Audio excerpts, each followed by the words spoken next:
City Council meeting, June 22nd, 2021. We do have a quorum. Slim at best right now. We'll excuse Mayor Stout tonight. He is out of town, as well Jason Thielen. He may join us via Zoom, yet not sure that that will occur. Let's take a roll call then. Greg Gordon, present. Jessica Smulen, present. Lon Lott, present.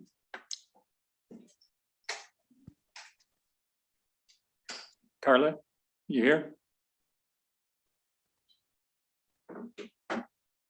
Okay, roll call, Carla. We're waiting for yours. Sorry, Carla Merrill, present. Very good. Welcome, Carla.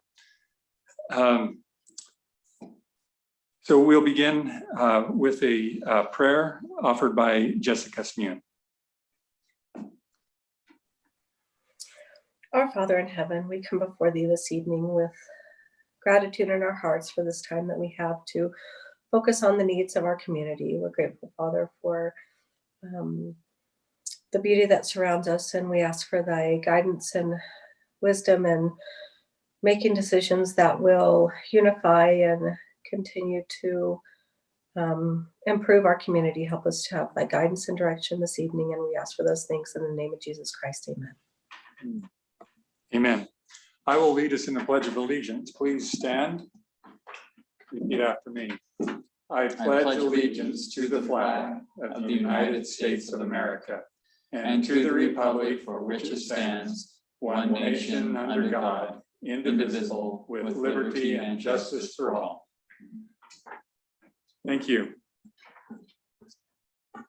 Tonight we'll begin with a work session. This work session may be short or long, but Shane, would you like to start us off with what our objective is tonight?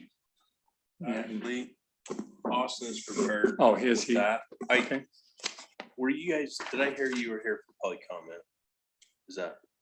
Shane, I don't know if your mic's on. I turned it on. Okay. Actually. Yeah. Okay. It's Yeah, that's up to fine. you. If we, yeah. If they needed to go somewhere and Yeah. didn't understand the format of the meeting, I hate to have them sit here for an hour. Oh, you're But it's stuck. up to You're you. stuck in this meeting if you're here. No, that would be fine. We can move into some public comment, and if someone comes in a little bit later, we will offer them the opportunity as well. This is a time, though, to comment on anything that is not on the agenda. So if it's not on the agenda, you're welcome to come to the mic, state your name, address, and you get about 3 minutes.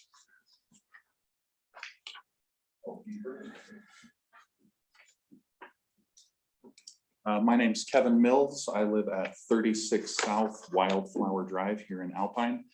What I wanted to discuss today was a city ordinance about animals on your property. The city ordinance is per quarter acre, you could have 1 cow, 1 horse, 1 pig, 1 sheep, or 1 goat. And we're looking at the possibility of getting some goats. Mini Nubians are 100 pounds at the maximum, and they're for milking. So they would all be female, so there wouldn't be, males definitely smell more, so that all the goats we would have would be female. But we would like placed on the agenda a discussion about changing the city ordinance. So if it's smaller animals, you could have more of them. To me, it doesn't make sense that you could have 1 1,200-pound cow or 1 100-pound goat on the same amount of property.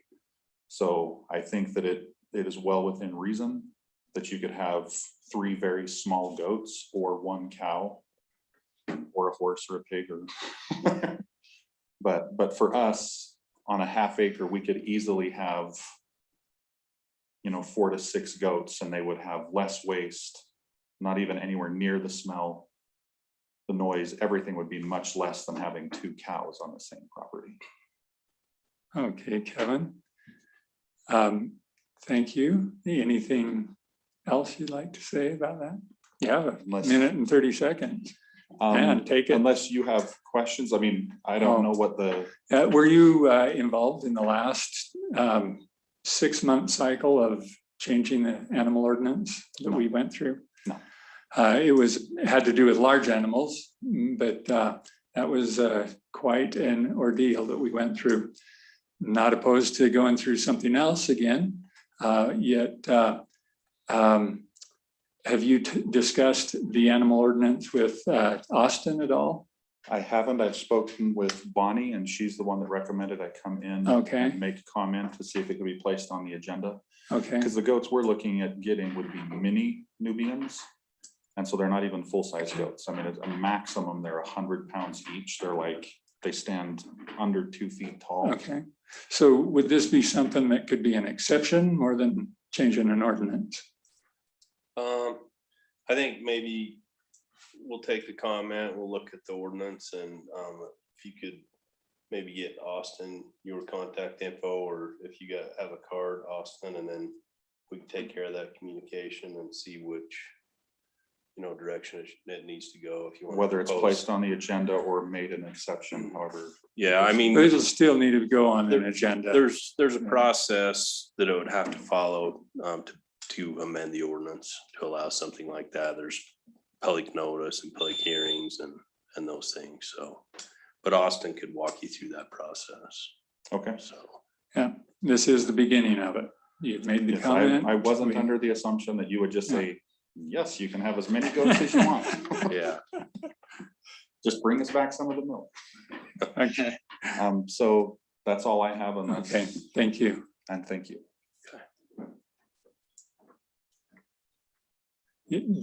Go ahead and give Austin your contact information or something there. That would be good. Any other public comment? Dylan? Hi there. My name is Delynn Wareham. I live on Bayberry Circle in the Cove, and the back of my house faces north. So I'm looking at the Three Falls construction, or the road to Three Falls. I am probably not announcing anything new to you guys, but that hill has become an eyesore. And I would like to know if there is a place where I could find the parameters of the construction. I went up and walked it the other day and was quite surprised at how wide the road is that they're cutting in. It seems like it's 80 feet across. And as a result, the scar that they're creating on the mountain is like 60 or 70 feet tall, and it just spans the entire length of the hillside, and it's getting worse. So I don't know if there are certain parameters that they have to build within, like they can't go too far into the mountain. I was also going to ask if somebody's checking on that, because I know we have done various construction projects, and if you're not monitoring what they're doing, sometimes they go outside the scope. And my last question is, what, if any, mitigation is there to reduce the ugliness of that rock scar? Mm-hmm. Yeah, our engineering office has the plans. It wouldn't be 80 feet wide. It might look and feel that way, but they actually requested and the city approved exceptions to significantly reduce the width from the standard width road. Typically that road would have 30 feet of pavement, and then the improvements, curb and gutter and everything beyond that. I believe that road is approved with 20 feet of pavement. And one of the major factors was the cut and the scars and things on the hillside. But there is a mitigation plan. Like I said, you could talk to Jed at our engineering office and he could show you those plans and things. What, do you have any like broad stroke ideas what the mitigation is? Because it looks to me like it's just solid rock. I don't know how you mitigate against that. Yeah, I mean, they're in the deepest cut areas, there were some retaining walls planned. I've heard that they're looking at some other things that they're working on to present to the city, but any change from those plans would come back through this body for approval. So I think the material ended up being more rocky than what was anticipated. So I don't know what we'll see for sure, but there will be some mitigation. So So it's the engineering department that I might follow up with? they have the plans. Jed Okay. Nielsen has the plans up there. Okay, The building just there in front of the cemetery. okay. Yeah. And is it coming down, they're starting in with the second portion, the second scar, which is lower? Mhm. Is that where it's gonna turn and the scar is gonna terminate, or are they gonna continue on and go into the forbidden bike path? If I can put Will on the spot, I haven't been up there on site. I've been stuck in the office working on the budget and things, but where that scar is right now, Will, is that where it turns? Yeah, it's true. We Yeah. are not excavating anymore. In fact, at this point forward, we'll be actually adding material back. All the drilling is done. And like you just said, the rock portion there, when we did our seismic up there, didn't show near the kind of rock that was there. When we drilled through it, had no issue. Now it's there. What there would have been, in replace of the scar, there would have been retaining walls. You would have had, 30, 40-foot retaining walls up on that side. So what we tried to do is keep it close to the inside and then avoid the walls that were going to be on the downhill side. So right now, we don't have any of the walls that are in the plan. It costs a lot more money, but I don't want it to look any worse than anything. In fact, I want it to look less. When I'm through, we want to make it look as gone as it can be. But so right there, it is, you can drive it. I drove it just about an hour ago. It's not, there's probably 100-foot portion right there. It's pretty loose because we just did it. We just broke out the rock. But as you come out of the cove and come up, that portion is done. It's done. It comes past forbidden and heads up. And then you've got about 100 feet where we just finished jackhammering and stuff that we have to fill in, and we've got to cover that material. And we'll probably add 2 to 3 feet right there. So you're adding it back in? You Yeah. have, okay. And is that gonna be a rock retaining wall? Yes, yeah. Okay, And so that's otherwise- why it's so wide right now. It's gonna come back. Yeah, well, Okay. one of the things that's a challenge is that the city requires a 24-foot access. So you've got curb and gutter on a 20-foot paved piece of road, unfortunately.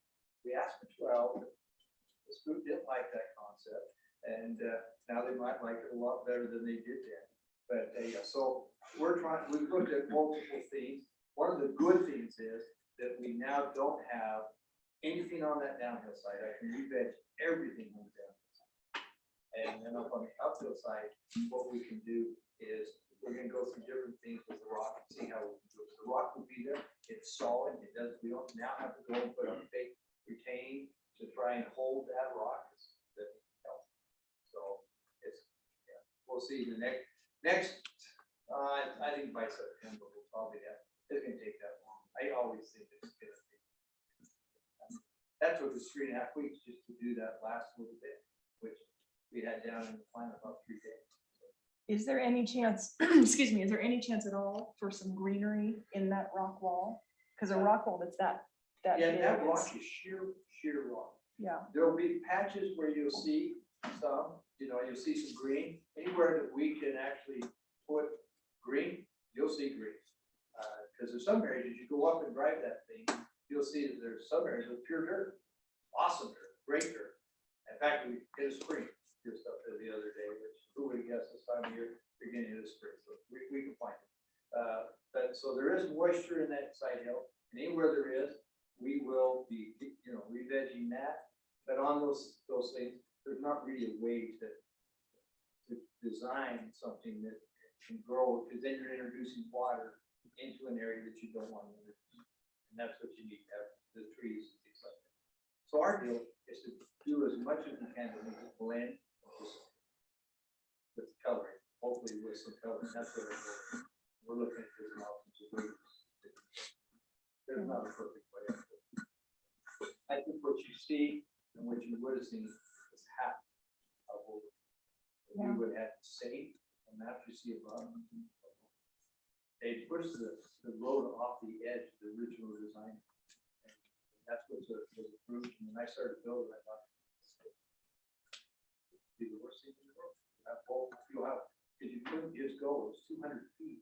You can't just dribble over that kind of thing.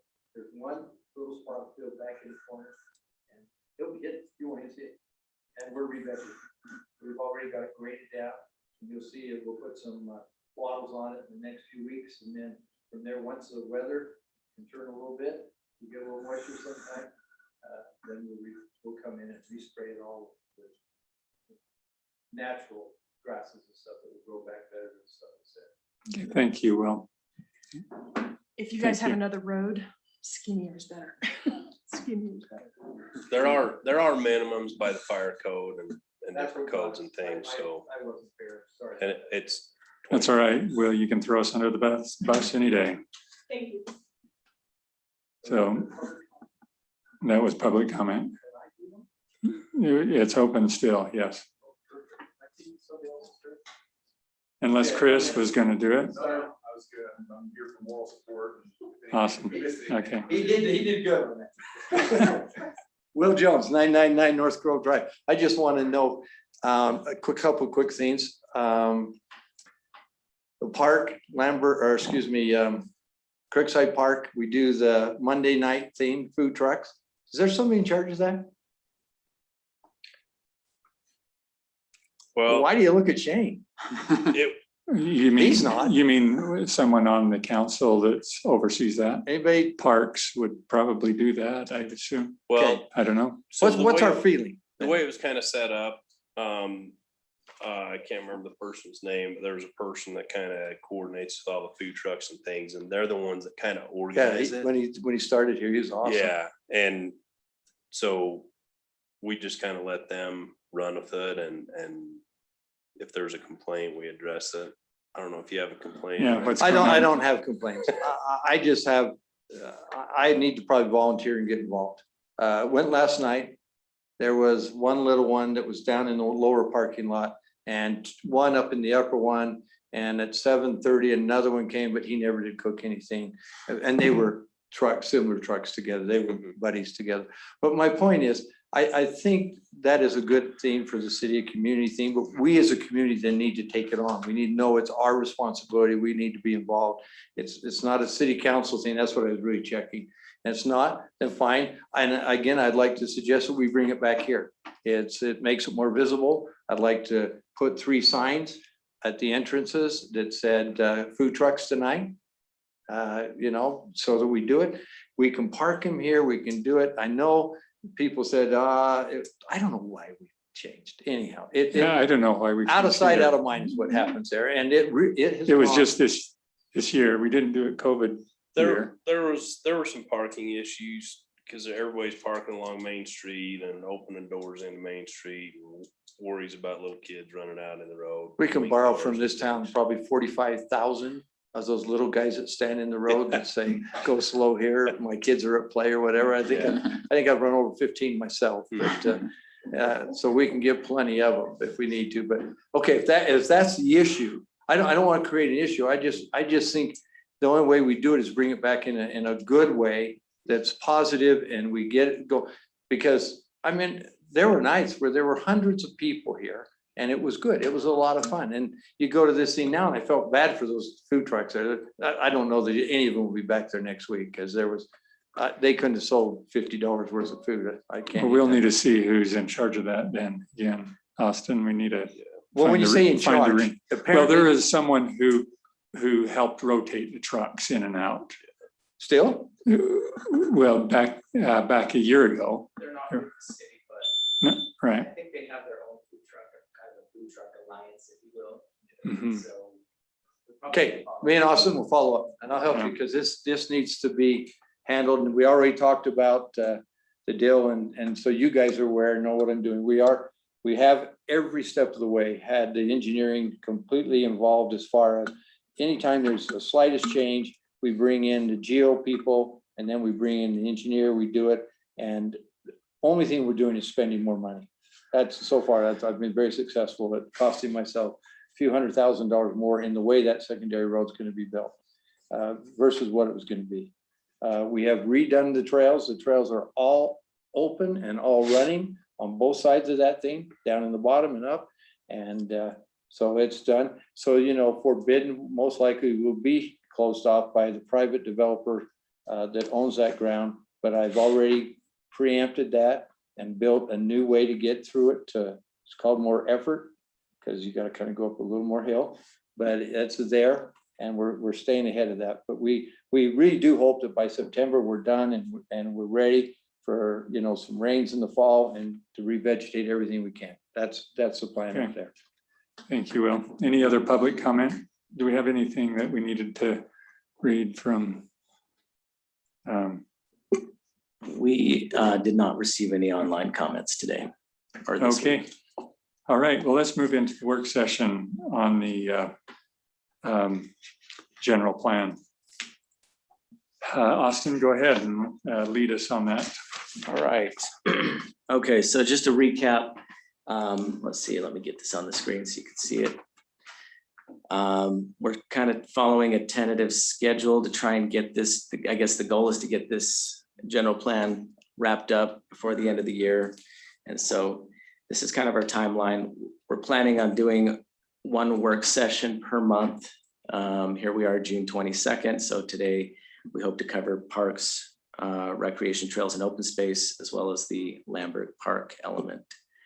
And then you can see the remaining planned schedule there. So that's what we're working on.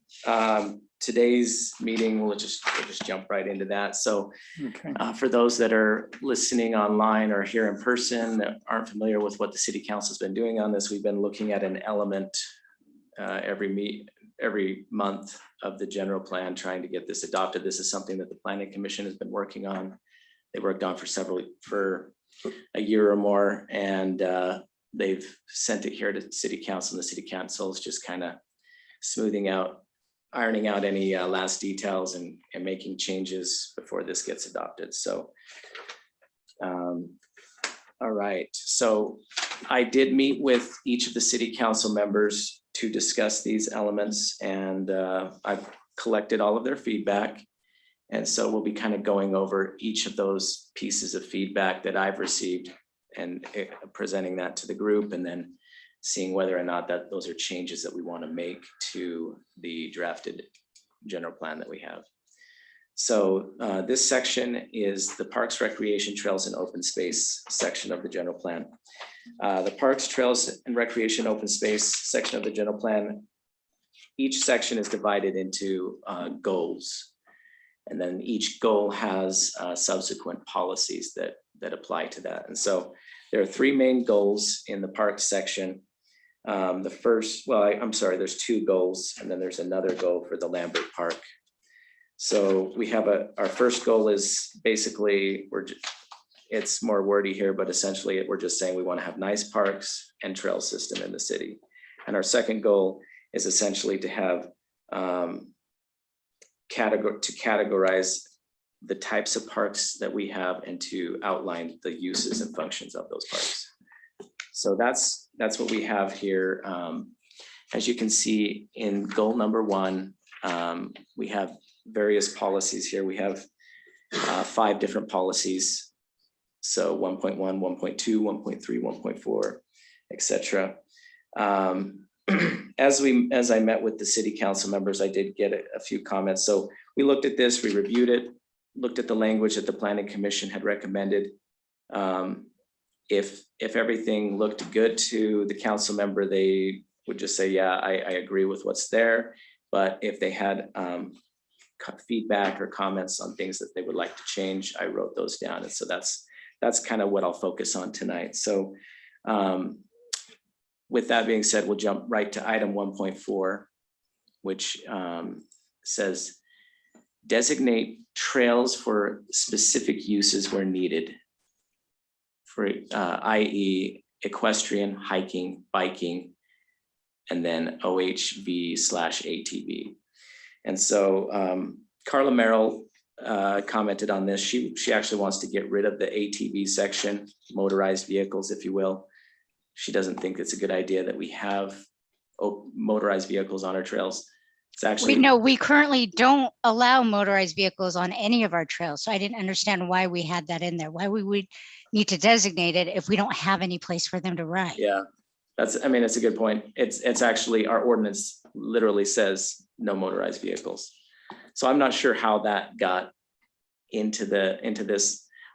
When I started working for the city and came on late, so I'm not sure how that got in there. That would have been with the previous city planner, but Right now, we did allow motorized vehicles in Lambert Park on the main arteries as long as they kept it down to 15 miles an hour. But then when the fires came, we eliminated that. First time it was a short term, and then I believe, is it permanent now? I thought that it was a permanent ban on it after the fire. I think we did it to I think through the winter, and then when it came up again, it ended up being a permanent ban, but I don't know, I could be wrong. I think it has been permanent. Yeah, I don't think we went about it any other way. We have them enforce it.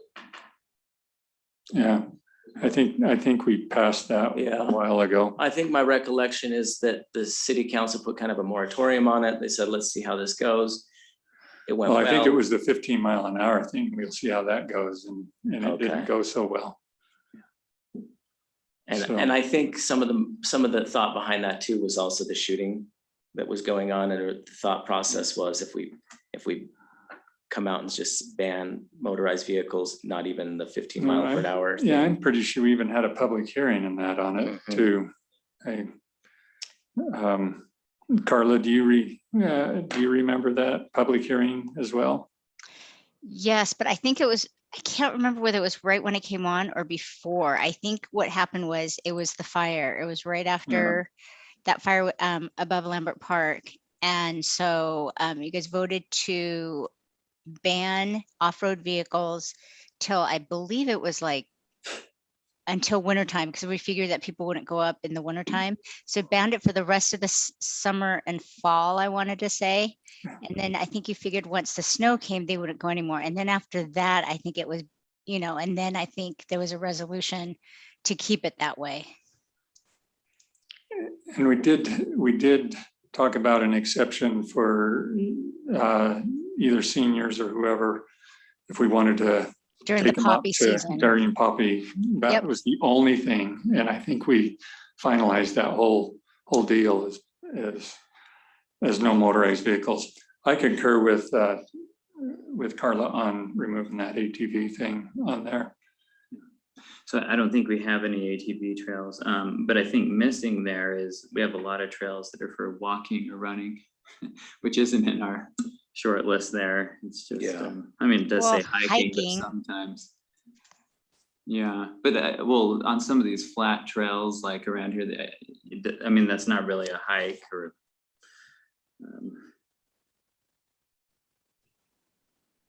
It could be. It's technically a hike. Okay, you're saying legally walking is hiking? I think a lot of people are like, let's go on a hike. And yes, people will just go from point A to point B. It could be on asphalt. I don't think it necessarily. I think, Carla, the older you get, the more you walk instead of hike.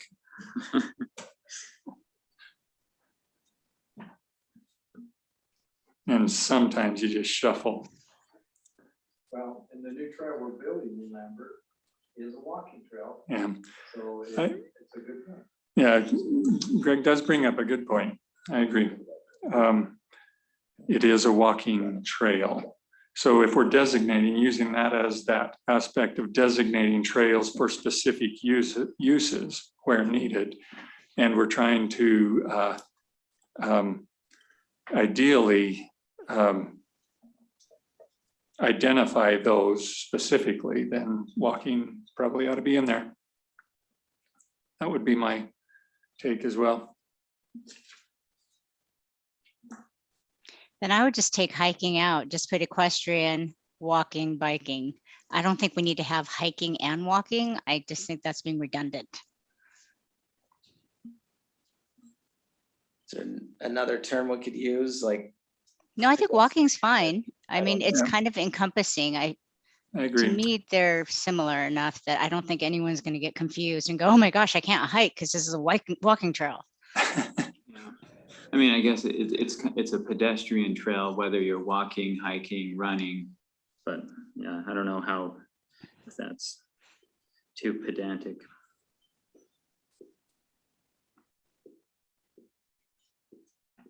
Okay, was there anything else though, Carla? Your comments were taken very seriously on that one, so anything else on that?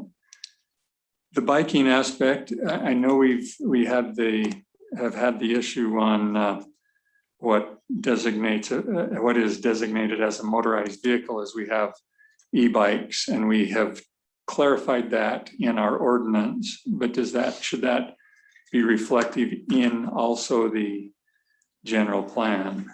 Or is that something that would be specifically pointed out as to what is biking? I think the general plan is just that, it's general, and then the Okay. specifics are outlined in ordinance. Okay. Any other thoughts, Greg? No, not on 1.4. Jessica, any other thoughts on 1.4? Carla, is that it for you? Yep. Okay, so remove the word hiking and insert walking, remove ATV. That part of it. So it would then read designated trails for specific uses where needed. Equestrian, walking, biking.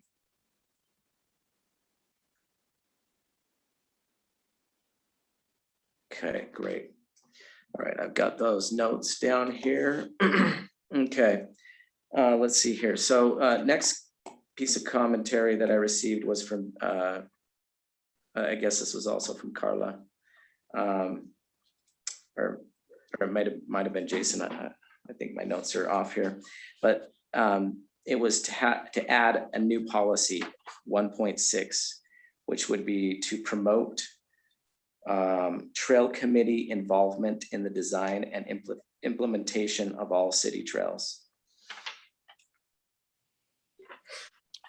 It's a great point. Do we have I think we have an ordinance on, covering that? Do we need that in the plan here?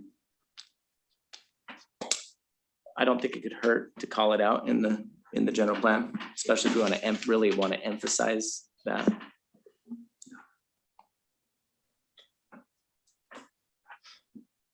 Trails committee. We definitely think that's, and what it helps is people coming in, know there's a group that's over trails and that they're going to look at them, and they're going to participate. Okay, so Carla, was that your comment then? I can't remember, but if it was, I would think that my line of thought would be that if any new development were coming in, or any developer were wanting coming with the plat, that they are aligning with what the trail committee has already designed for this trails master plan, and that they're falling in line with it, that we involve the trail committee early in the process and just make that a procedure that is a must. I don't want them brought in at the last minute as an afterthought. Oh, what about the trails? I want them to be one of the first things that we check against. It's like, okay, are these plans, are they in line with our master plan? Yeah, that is a good point. We have done that with some of the past open space that we've taken in. So Well, and we have formalized, since that comment was made, between then and now, we formalized the trail committee and they meet monthly, and so I think we have that process in place. So would that be 1.6 then? Yeah, this would be a new 1.6. Yep. So we don't jump over 1.5 though. Is everyone good with implement and promote the Bonneville Shoreline Trail? What does that mean to you, Jessica? Implement and promote? That just means The Bonneville. prioritize, make it part of the vision, that it's something that, and I know it's on our new trail map. And so Okay. I think it's important to include that. And then I agree that we need to add the trail committee into our policies, because the general plan should be the overarching picture of our community, and then our ordinances back that up. So I like that we're aligning the trail committee. Okay. And Carla, what does that mean to you? Is the same same understanding, implement and promote the Bonneville Shoreline Trail. Yeah, I think, the Bonneville Shoreline Trail is such a great concept in kind of bringing all these different neighborhoods and cities together to interconnect them all. And if we could be part of it, that would be great. But technically, I'm not sure if we're originally part of the Bonneville Shoreline. I think it was below Alpine. But I mean, if they want to include us, I think we should do what we can to be part of it. Okay, thank you. How about you, Greg? Yeah, it looks good to me. And it looks like our trail map is, supporting it. I think Congressman Curtis, I don't know where, if it's what its status is, but was working on, an effort to support that, including through Alpine, if needed, Okay. to grant some forest land or whatever to support it. Okay, and then the 1 point, so that's good, 1.5. And then the new promote trail committee involvement in design and implementation of all city trails would be 1.6. There was one other comment from Jessica there. It says, so define improved versus unimproved parks. That is part of that. Would Goal that be? 2. Yeah, goal 2. So we'd move into that on the other side. Anything else then on policies for goal 1? Further down, Jason made a good comment somewhere in here. And I can't remember if we covered this in a prior section, because I know we talked about this, but it was what I noted down is another policy stating to obtain and maintain access to mountain and hillside trails as a key Yeah. policy. So, if I recall correctly, in my conversation with Jason, his idea was that would have been goal number 3. So right now we have 2, as it stands, we have 2 goals. Okay. So that would have, his idea was, let's make that the 3rd goal, to secure access to the mountains and hillsides for the general public, not to have someone come in and block off public access to the mountains or something. Which is not listed here. So should that be goal 3 then? Stand independent from anything else? Yeah, is that a policy or a goal? Well, goal 1 is, plan, maintain a trails network. Yeah, maybe that's separate because it's sort of the interface. Uh-huh.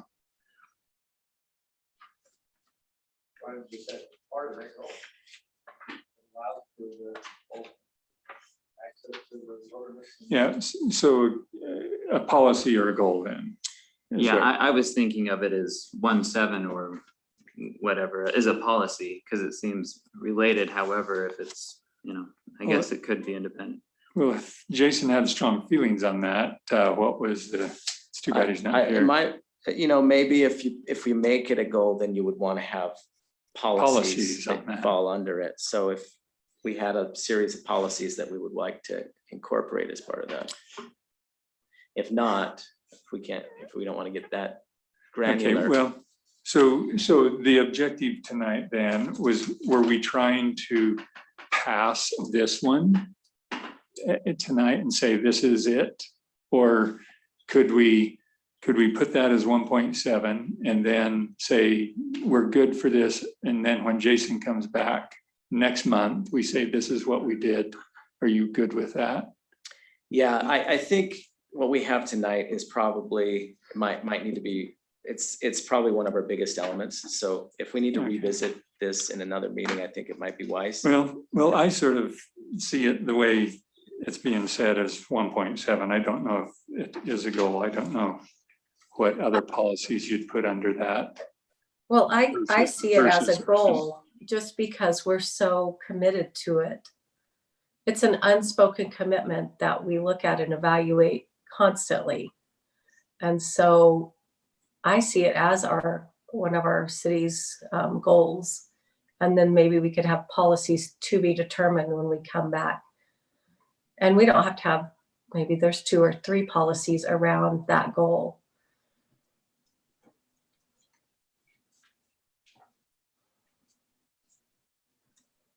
Okay. Carla? I'm not sure. I'm just trying to figure out where Jason's coming from.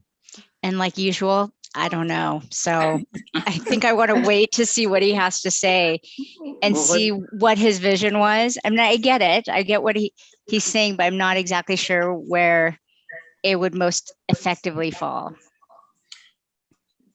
In Austin, I could have sworn we covered this in an earlier part of the plan, maybe. Was it discussed or was that something, like, was it the transportation element or something? But it does seem. It was. in- We do have here.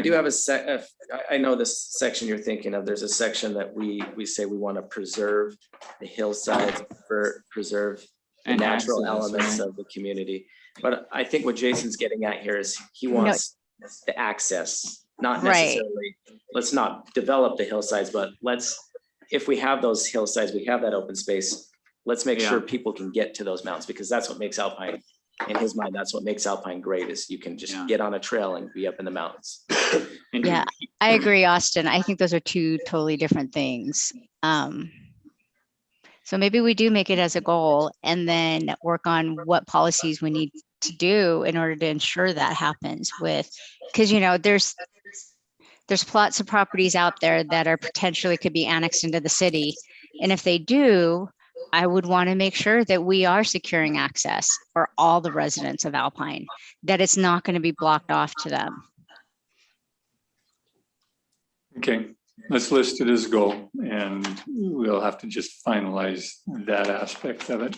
And maybe check back and see what we had on that, because I think we mentioned the word access to hillsides Okay. and some other, just to be, I mean, maybe we're just repeat the same one here. Well, and we're seeing this unfold even with the Forbidden Trail, that now it's gone back private and what that's going to look like. So it is something we will be faced with in the future.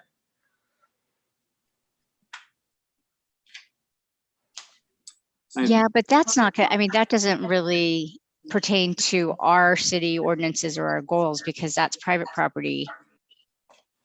And they're not in the city at that point, even when it switched hands, because it was still in the county. So that's, But we had access and. but that isn't, yeah, no, that is an idea It's that, access. but yeah.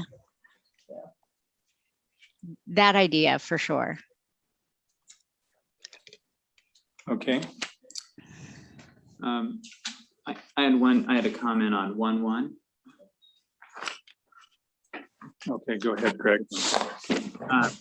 So per, many comments we've had recently, and I think Jessica, made the comment last meeting, we could note something around encouraging local team use of our recreational parks.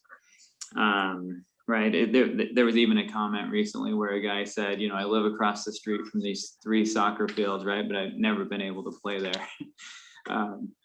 So it's what I had down was in addition to 1.1, something like encourage usage by local players with a scheduling preference and priority to Alpine or nearby teams to the extent possible. But Craig, what would be considered an Alpine team? Yeah, I mean, that's You know what I mean? that's not Because like you look at there's definitely, like in soccer, there's a club that, is kind of founded by a lot of people in Alpine, but there's other club teams that have a lot of Alpine citizens in it, but they might be headquartered in, Bountiful or down in Provo, but they still have a local team. So how, do you know what I mean? And so I know, like, when I was involved in the soccer community, that was kind of a discussion. And, and my daughter was in the local Alpine team, but I did know that there was another team where, they had a fair share of their members that were Alpine citizens or their children were playing on it. So I mean, what kind of qualifications? Well, it's a good point. It's more just a general point, right? It would, and that's what I say, local players, right? It really rolls earlier, right? So I think with competition, it's even harder, right? But if there's local rec teams, but it seems apparent to me, right? I've seen this repeatedly, that the leagues don't seem to pay too much attention as to where people live or who you live by and so on. They could, I mean, they clearly could sometimes. So you end up driving all over the valley, and everybody does, right? So, you know, I don't know. I mean, so if it's in here, maybe it's a you know, an effort to encourage that. I guess that's all it could be, is an encouragement to try to form and play more local. Do we maybe say something like prioritize local players where and when possible, Yeah. or something to that I mean, it would effect? have to just be where possible, because it's, Mhm. yeah, you know, every team's but Yeah, Well, the way that, are you talking about any kind of team? Because really we've got baseball, football, and soccer, right? And so I know with each one of those, you usually have, you know, your home field. And then when you go in as a team within home field, you go to that league and say, okay, this is our home field. And so they put that in, and it goes into like a master schedule. And that's why you're traveling, right? And the higher competition you get, the more you're traveling across the state. You know, the rec teams are closer, you know, within either within the city or within, you know, a couple of cities.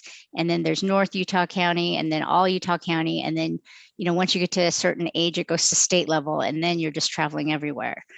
But are you going to put a qualifier that just at least one participant needs to be an Alpine resident, or half, or because, do you know what I'm saying? It's like, how do you, I'm not opposed to the idea. I'm just trying to see how you would implement it, and how do you, just because I've seen arguments for both sides, like I said, on how you would quantify that so you can regulate it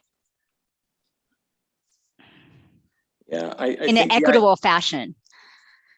I think the idea is we want to support these leagues that have local players on them. And so these leagues will use fields throughout the state. And if we're supporting that league, they're going to use some of our fields. There may or may not be teams within that league that do or don't have Alpine residents on them. Right. But I guess where I'm confused is I don't feel, and maybe this is ignorance on my part, are there any teams currently that are using our fields as their home field that have no tie to Alpine whatsoever? Because I don't know of any. Who would know? I mean, right now the fields are managed, if we're talking soccer, Yeah, it's managed by Surf and the North Utah County Soccer League. Those are the two who manage our fields. And Right. I think it would just have to be a question to them then, Mhm. because we don't know. Yeah, and I think there are, like, you know, the surf teams are going to at least have one player that's from Alpine. And then there is another team, but they're working out of Timberline. But they also have Alpine residents playing, because I've had plenty of kids or plenty of friends who's had their kids play on that team also. And so the argument has always been, it's like, well, they're not an Alpine team, but they have Alpine players on it. It's just that they're based out of a different city, whereas surf, you know, you have a lot of people that started surf are Alpine residents. So are you talking about that? Do you see where my confusion is, or where I'm probably not explaining myself? No, It's, I understand what you're saying. do you? Okay. So how do you, so I in order don't- to, I don't know if it's really at this point to then go in and monitor and govern it, just to call it out as a goal, or, you know, that this is something that we're aware of and that we have preferential prioritizing for our own community. okay. Maybe it isn't today, but maybe it could be tomorrow. And so if we set it up as part of our park's goals or policies, maybe it's a policy actually, then we are creating that framework and message so that in the future, we don't evolve into an environment where none of the kids on the team are from the community. Yeah, I mean, it'd be hard for the city to enforce or manage, obviously, right? But you could ask the question, it may drive something of a preference for recreation over some competition, perhaps. Well, it may put the onus on the team people to try and recruit local people as well. Yeah, ideally. To play. Ideally. I mean, somehow they should take some responsibility in making sure that they help us meet our goals and policies as well. Yeah. Well, I mean, advertise up here or whatever, advertise. yeah. Recruit those kids from Alpine. I guess the idea is it's a goal that it seems like some of the leagues, and it's probably more with some of the rec, they don't seem to make an effort in this regard, right? So you could encourage or promote or a little bit, right? You could at least promote it a little bit within our scheduling and prioritization that they have that consideration. Because very often it's a little more at convenience for the way that it's comprised, I think. So is the idea that we want to secure a roster spot on these teams for Alpine residents? No. Because that's what it kind of, I mean, that's almost what we're saying in my mind, but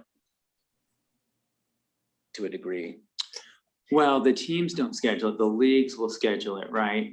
And then I guess it's a statement that, if we're renting out the fields, they should try to, use local teams, particularly in recreation, right? Where it's not a competition level. I'm going to interject here a minute. We've got a big agenda. Wonder how long we spend on this general plan thing. I would say if we end by 7:05 on the general plan discussion, so we can get into the rest of this. Let's move it that way if we can. If we want to throw that into the mix again then, and when we talk to Jason on some of this other stuff, when he's back with us, give us a little time to think about that. So I would suggest, Austin, you just stick that in as one of the council comments as a possible 1.7 then, right? Is that what you're thinking too, Greg? Is that as a part of like 1.1 perhaps? or of Av 1.1? Okay. Just increase that thought in 1.1 is what you're saying. Yeah. Okay. We'll increase that as one of the comments then, Austin, and Okay. And let's move along with this. Okay, so moving along with the discussion, then let's go to goal 2. Goal 2 essentially outlines the different types of parks and the uses. So we've broken the planning commission broke it down into sports parks, family parks, and open space parks. Each one of those being a different type of park for a different intended type of use. Open space parks, being more natural. And so as I met with some of the council members, a common thing that came up several times was, where do we draw the line on where there are improvements in these parks? So they're natural parks, but do we allow hard surfaces in there, for example? Do we allow paved paths in an open space park? That's something that Jason and Jessica both mentioned. Another comment too was Jessica mentioned that, we have an open space park, which would be Lambert Park, but within that we have the rodeo grounds. And it's, it's somewhat developed, and it's could also serve as a venue to host other events besides a rodeo. So, I mean, I guess the question is, how much do we want to leave those natural versus unimproved? I guess improved versus unimproved. Well, and every park has some element of all three, I suppose. Maybe not undeveloped, but one thing on 211, we need to add that new park that's going into the ridge, right? Because that has a soccer field. It's actually not going to have a soccer field. It's just going to be a family park now. Oh, Just kind of a grass field, a playground, that kind of a thing. It wasn't big, and I think originally in the discussion, it wasn't big enough to be that it would be maybe a little kids practice park if it ever was something, I think is what the original discussion was on that they could go up there and just kick around, but couldn't be anything very big. okay. So I guess that would be under 212 then. Yeah, that's a good point. We need to add that in there because that park did not exist when this was being drafted. By the way, I was up there this afternoon, and the restroom's going in Thursday afternoon. So it's coming along. We're hoping they don't plant grass till late fall. Yeah. Because Can you strongly encourage them to do that? I mean, that was our discussion. okay. All right, sorry, go ahead, continue. That's all I then, had. I Greg. was just noting that. I did have a comment on 213. It says recreational activity, but I think open space parks are, we could say recreational and leisure activity, since that's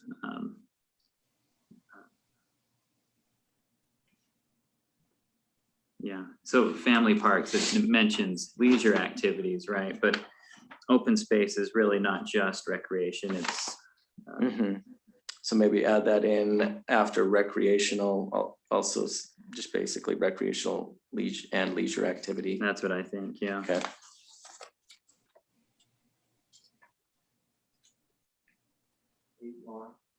Yes, Just in a minute, this was a public comment that it actually called and was coming.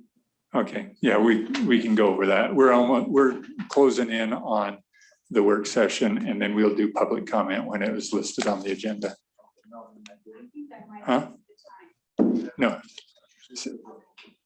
6 o'clock is when we started.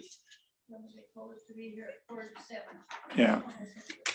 I think We'll there was move, some we'll move into public Fusion in the comment front in a minute. office, so As listed on the agenda, we will.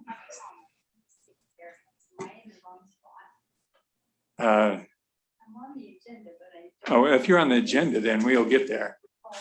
Yeah, so you're. we just started the agenda. So no worries, no worries. Yeah, we have not started the agenda yet. We're in a work session. I told you not.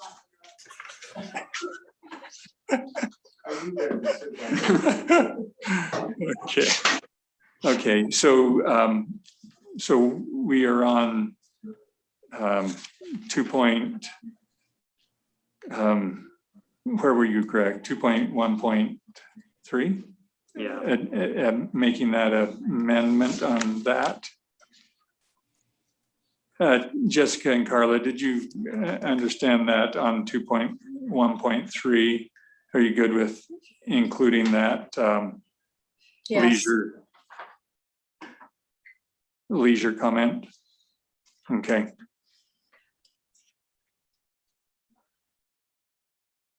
Any, Jessica, any comments on these items here? I know we had your comment on goal 1 on that page of define unimproved, improved. that. Does this clarify it enough according to what you wanted? Yeah, the only, the park that kind of falls in between that is the rodeo grounds. Because we do have events at it and, but it's within Lambert, is that correct? It's within the Lambert boundaries, so it's kind of a park in a park. Yeah. Are we just defining that clearly enough? Is everyone comfortable with how we see that and think about that? Well, along with that though, Jessica, the Bowery, I've always, as long as I've lived here, we called the Bowery an area So, of recreation. I guess, Yeah. Jessica, just to get some clarification, what would you define as unimproved? I mean, does that mean we don't want to have a parking lot or a bike repair station? Would that be considered improving the park? Right. No, I understand. And maybe this has enough clarity for right now. Saying undisturbed land, it's generally undisturbed, and vegetation, allowing for recreation and leisure. Well, the Lambert Park master plan talks about grading the parking area down below the rodeo grounds and Well, there's a whole master plan. Yeah. Around the Bowery, totally improved. Yeah, the Bowery, I wonder if Lambert Park is too broad on that and that we divide it up a little.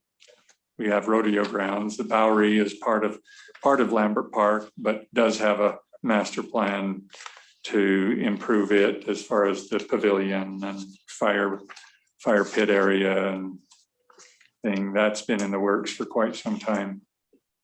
Do all of our parks have master plans or just?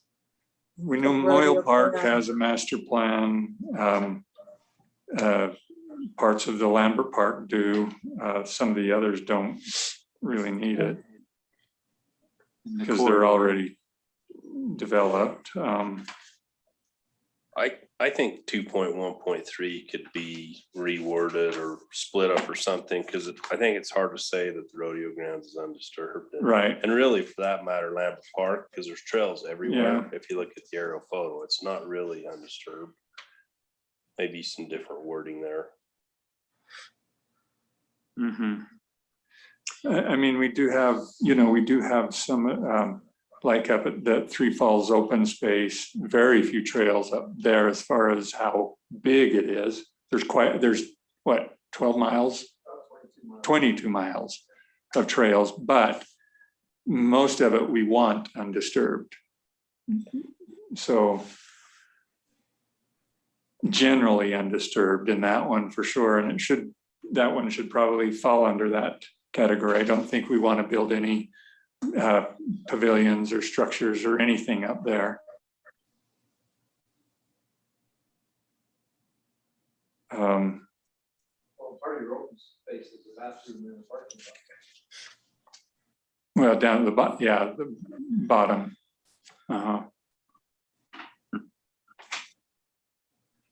I mean, the main Yeah. thing in many of these open space parks is they have trails, right? So if, the question is a trail disturb the land, right? So maybe that's something to note, is it's includes trails, but it's largely undisturbed. You might have benches or a few other things, but. Yeah, well, I would argue that in order to enjoy those areas responsibly, you would have to have trails. Otherwise, you just have people Right. going everywhere and disturbing the vegetation and stuff. Right. So is that the point of this generally undisturbed then, is that we want to try and limit that disturbance? Is that what you're saying, you're referring to? Yeah, there? I think we're saying we don't want to go and put a playground in Lambert Park, or we don't want to go put a tennis court in Lambert Park or something like that. I think that's what they're trying to get out of that. So I don't know how we clearly say that in wording, or what's the Well, best language for that. Years ago, some of the terms that used to be used were improved open space, semi-improved open space, natural open space. And I don't know, at some point in time, we kind of went away from that. I don't recall why. But Maybe something like limiting improvement to be dictated or governed by the master plans of, of those parks. Just something to offer a little more clarity around generally undisturbed, because that's so broad.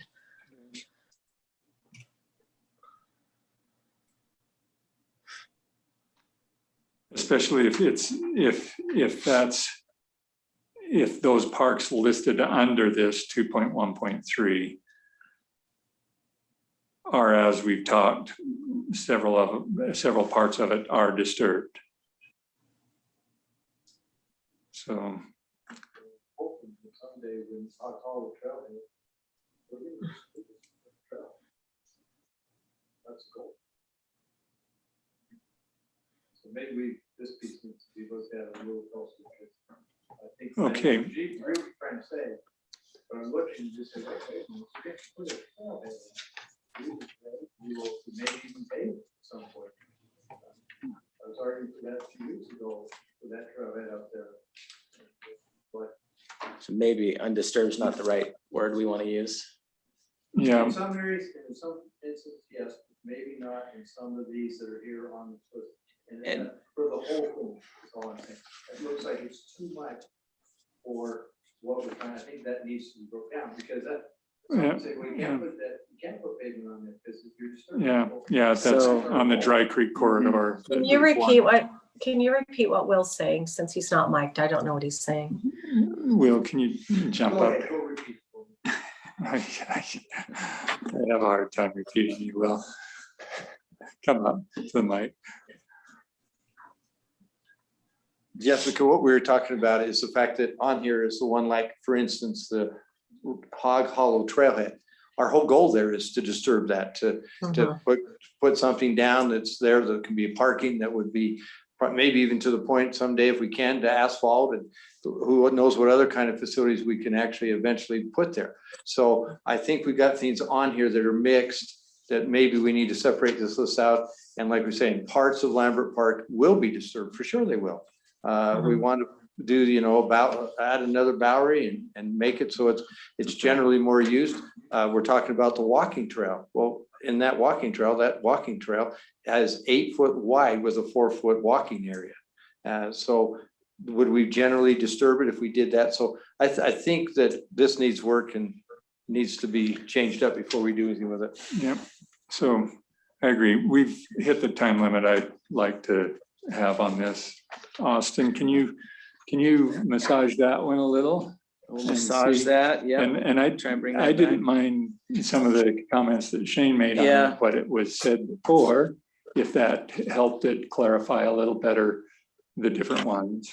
So just, I guess, one last comment from me before we wrap this up. So to Shane's point, maybe what he was talking about, the improved, the semi-improved, the natural, maybe those are subcategories of the open space parks. And there's different types of open Okay. space parks or something. I don't know. Anyways, Okay, we'll massage work that. on it, but Okay. that's And kind of, maybe, let me add one more thing. Maybe Hog Hollow Trailhead should also be called Hog Hollow Corridor. So maybe we put those two as corridors. Because none of our other trailheads Yeah, are spelled out in this. yeah. So. Thank you, Jessica. Mhm. Make that note, Um, Austin. And I wonder, should we go through the park master plans in another time? Would that be useful for any reason? The, I guess we went through the trail, didn't we? Yeah, a couple months ago. we've but- recently updated the trail since this general plan was drafted. But So my comment on the corridor master plan, what we call here Dry Creek corridor. So I don't know if that's better paved, right? Maybe it's better unpaved, right? If it gets paved, maybe there's just roots pushing it up all the time. There might be a question on erosion from that creek or I guess it depends how that comes together. So, I don't know. Well, maybe a portion of it though, maybe there Yeah. could be a portion of it, because we have had requests from people who would like to take their stroller or whatever down that area. It's just a nice, quiet, meandering walk that, but I wouldn't want to eliminate it, that idea completely. We have a bond on paving right now from the one who developed it. Yeah, he's got to pave his portion. Yeah, Well, Don't go away from yeah. that. Keep the pavement in there. yeah, Yeah, well, and parts of this is already paved, right? So, right. Yeah, and I think that's been the plan to pave that for, I mean, as they were drafting this, and it's been kind of in the background ever since this was being planned.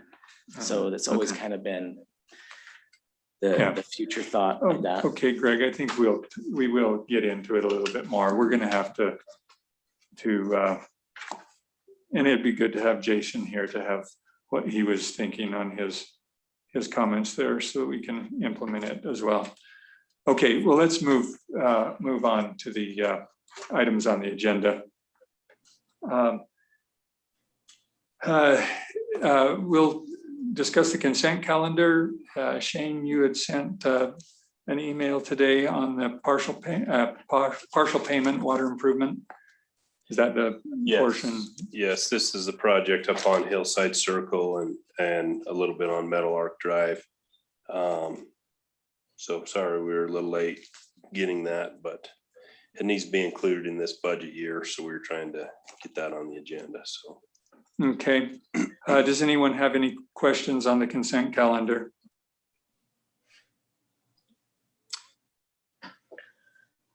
Okay, I made corrections to minutes, turned them into Bonnie. I'll entertain a motion. I move to approve the consent calendar as proposed with the edits that and corrections that Lon submitted to the minutes. I have a second, or a first, motion by Greg Gordon. Do I have a second? Second. By Jessica Smewen. Any other discussion on the consent calendar? Okay, all in favor? Aye. Aye, that was unanimous. Okay, public comment. This is a moment that we can have some public comment. If anyone else is, she's on the agenda. So this is for items not on the agenda. And state your name and address in the microphone so that it can be on the record. Hi, my name is Suzanne Smith, and I live in Paradise Cove, number 15, and I was here about a month and a half ago. And I won't ask you if you've followed up on any of the questions that I proposed at that time. I'll just review them.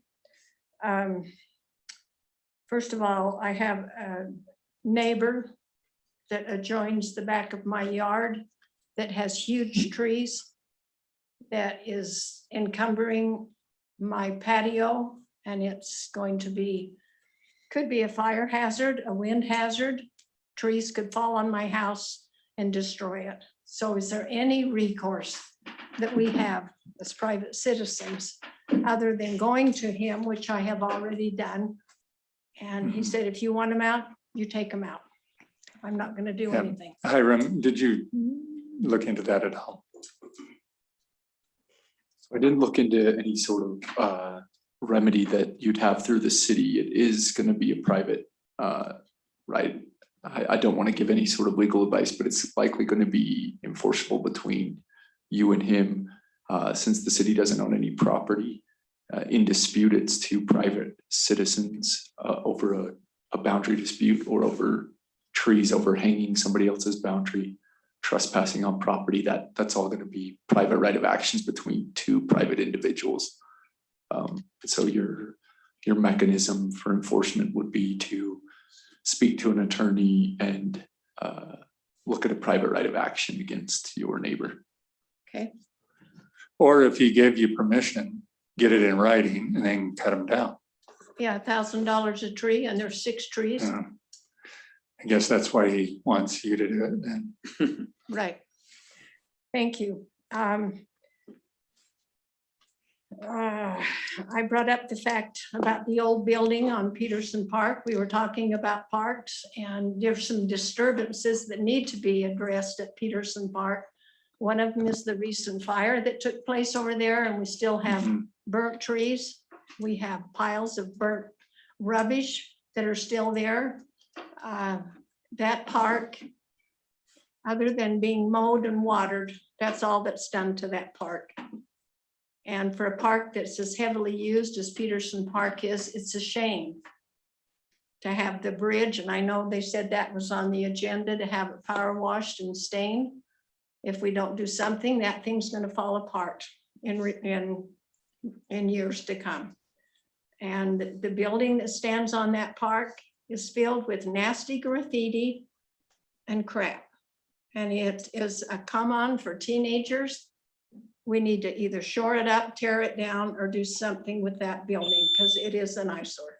Okay. Am I 3 minutes up already? And how many more items do you have? Okay. Suzanne. You know, there's a parking lot on top of that park. Do you have many more items? Yes, I do. Oh, okay. And there's been 2 stones laying in that parking lot for years now. All we've got to do is go up and clean up that parking lot, pick up the stones that Harvey Hutchinson etched, and people would have a place to park up on top. There's lots of dead wood. There's things going on in that park, like people have installed rope swings, hammocks in the bridge, 4-wheelers in that park. A year ago, when I called the police to have them come and look at some damage in the park, they didn't even know where Peterson Park was. So that's basically, we need to address Peterson Park. It's being used a lot. Okay, Okay. thank you. I'll be back. Thank you, Suzanne. What's the building that has graffiti on it? That's not the bridge. Is that an old dilapidated shed? It's an old milk house. Okay. There's been discussion over the years of making it into like a little classroom or something. There were like some slate shingles put on it and some work done on it, but the windows get broken out and it's just isolated. It's kind of in the middle of the park, so it's away from the streets. And Hey, Austin, would you send out an email, invite everyone of the council and the mayor to go pay a visit to that shed, so that then we can put it on the agenda and see what our thoughts are on that. Let's invite each one of us to go look at it. Okay. All right.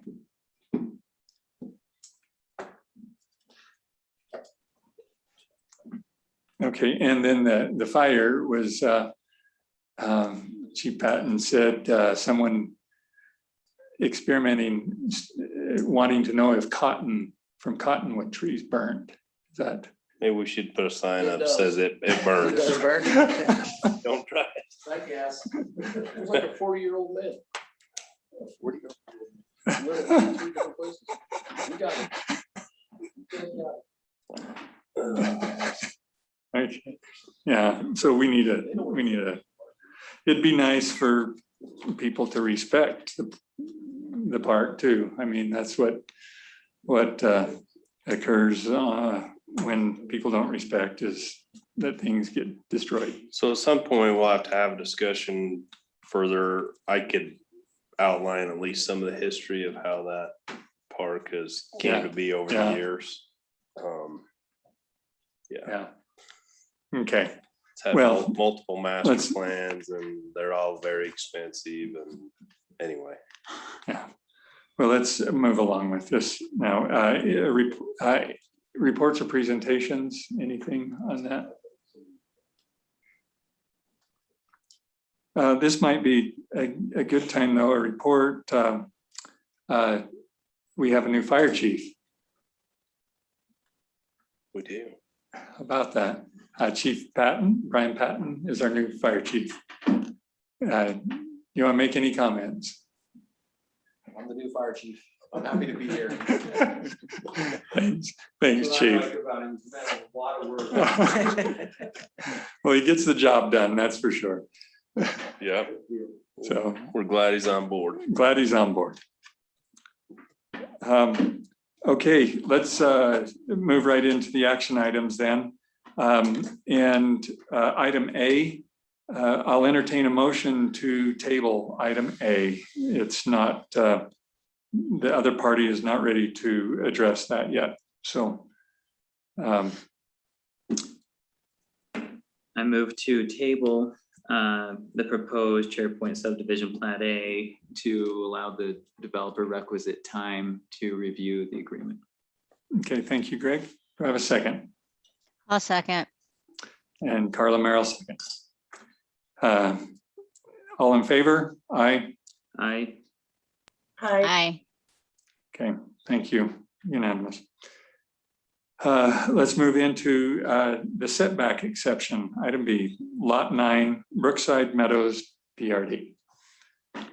Okay, all right, so lot 9 of Brookside Meadows, it's part of a PRD. PRDs per our ordinance there's a part in our ordinance that says an exception may be granted for the setbacks of lots so long as to allow for the proper development of the lot and so long as it doesn't create a hazardous condition. So what we have here tonight is a proposal to grant a reduced setback. This would be a side setback on the north property line of lot 9. So here we have the plat. This is the plat for the subdivision. Lot 9 is right there on the right-hand side of your screen. To kind of explain the area surrounding it, you can see that to the west, there is private open space, which is indicated there on the plat as private open space A. The area to the north is also private open space. It's part of a separate subdivision, but it is also open space. So the property is fronted on two sides by open space. Where they're asking for the reduced setback would be on that north side, so fronting that open space in the other subdivision. What they're asking for is to be allowed an 18-foot setback on the south and a 7-foot setback to the north. The reasoning for this is they feel like it helps the design of the driveway approach. If I go to this map here, we'll just go to this. So lot 9 is essentially right in this area right here. You can see that this starting about right where these trees are, it goes uphill significantly there. But there is a lot of slope on this lot. So they're basically, if they were to move the house further south, they're increasing what would be the approach to that house and potentially increasing the slope of the driveway. So they feel like that's one of their reasoning. The other, they just feel like it would work better for the house plan that they have that they're presenting, that they have proposed for this lot. So we'll just go to that. Zoom out here. So this is the house plan. North is to your right, south is to your left. And so the driveway is this area right here. You can see that there's a 2-car garage over here and then a 3rd garage on this side. You push the house that way, you just scoot it closer. It is going to make that driveway potentially smaller, I guess, is what I can see here. This would be that side with the 7-foot setback. It should be noted, that the main purpose of setbacks is an aesthetic thing. It's to make sure that your home is not, kind of encroaching on your neighbor's view or getting too close to their property or their home or their structures on their lot. And so there are no neighbors, if you will, to the north. So in that regard, they wouldn't be encroaching on that. Let me see if there's anything else. Let's go to the next page here so you can see an overhead view. So this, the red here is the setback line. That would be if they were following our standard setbacks. And so you, as you can see, this home would extend beyond that standard setback line. That's the exception that they're asking for. It'd be giving them an extra 5 feet essentially. Okay, is that it? I think that's it. I guess, you know, again, the ordinance says, you know, an exception may be granted if no hazardous condition is present. And, oh, the planning commission did recommend approval of this. Okay, so I do have a question on that hazardous aspect on that hillside where we would be pushing that to the north. That is fairly steep and doesn't give them much room in between the edge and the house. I was up there, drove up there yesterday and looked at where that would be. And it is quite steep coming down into there. Would they be doing retaining walls, which would mean that they would have to either, if they do it on their own property, then they only have that 7, you know, very little between that edge and their house. Looking at the bedrooms, is there a basement in it? Is that gonna cause, is it gonna be a problem for that? So staff, we haven't seen a landscaping plan. The most detailed plan that we've seen as far as what the placement of the home on the lot would be this, just a very basic site plan. So we haven't seen how they intend to retain that or landscape that or drainage, how that would be worked out. We haven't seen any of that. And as part of that PRD, that open space, then would they would we be doing something to the HOA there then that they wouldn't like as a result of us pushing them closer to that, having the residents try to go in on the open space to make it work? Those are just some of the thoughts and questions I had on that. Are you here for this one? Okay. So we don't have anyone representing. I don't see anybody online. Okay. No representative. Okay. So those are some of my thoughts. Anyone else want to have any questions on this? No, just the same, just to echo your concern with the slope. If you only have 7 feet to work with and you can only have, what is our retaining wall ordinance? You can have, what's the vertical, and then you have to do the setback. Are they going to have enough to work with? So I kind of would like to see that and see the whole picture and making sure that they're planning ahead for that, because I don't want them to have the retaining wall to go into the open space of the other development.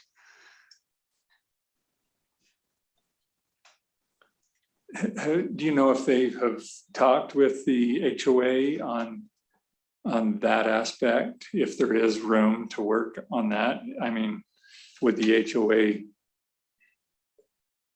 this is private open space, right? It is. Yeah, I mean, we're just they haven't mentioned any of that to us. As far as our understanding, they would be completely working on their own private piece of property. Okay. But it doesn't, to me, it doesn't seem like a big deal if it was flat. When I looked at it though, it is steep. I mean, they're either, and it sits up, their house is either gonna have to sit up and still be steep, or they're gonna have to dig down and it's gonna be really steep then at that property edge. So I don't wanna I don't want to be the engineer in this, but it just looks, if one of our reasoning is that that there's no hazard, that we can grant an exception based on it's not hazardous. Wasn't that what you said somewhere? Yeah, so the language says that the exception will not result in the establishment of a hazardous condition. Yeah, so that could apply in my mind, but I don't know. Did anyone look at that? Like the impact of the grade there on that to determine that I mean, finding? You know, and maybe Hiram is better to comment on this, but I recall our previous attorney saying that there's something in common law that you're required to retain your neighbor's property. You can't create a hazardous condition on your neighbor's property. So it would be their responsibility to retain. If this will affect the slope of that neighboring property, it would be the responsibility to retain that. Okay. All right. Any other questions or discussions on that? Carla? Nope. Jessica? No. Okay, Greg? No. Okay, so is this something that, I mean, again, it seems simple enough. They're doing the best they can on that, and it looks easy enough to do on paper. Shane, would you just let them figure out the engineering on it? And if we said, if we approved it, let them figure out the engineering?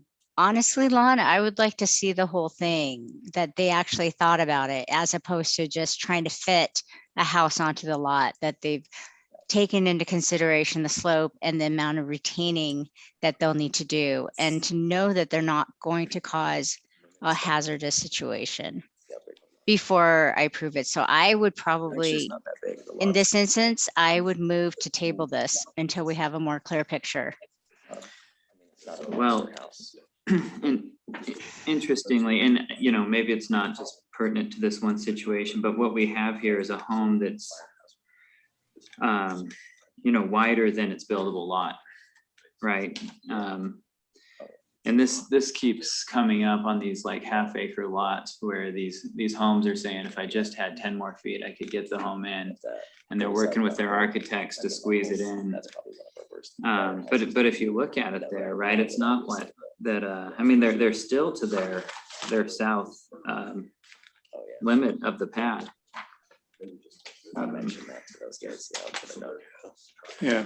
So Shane. if this was not in a PRD, our ordinance wouldn't allow them to come in and have this reviewed, but there is a provision in the PRD ordinance.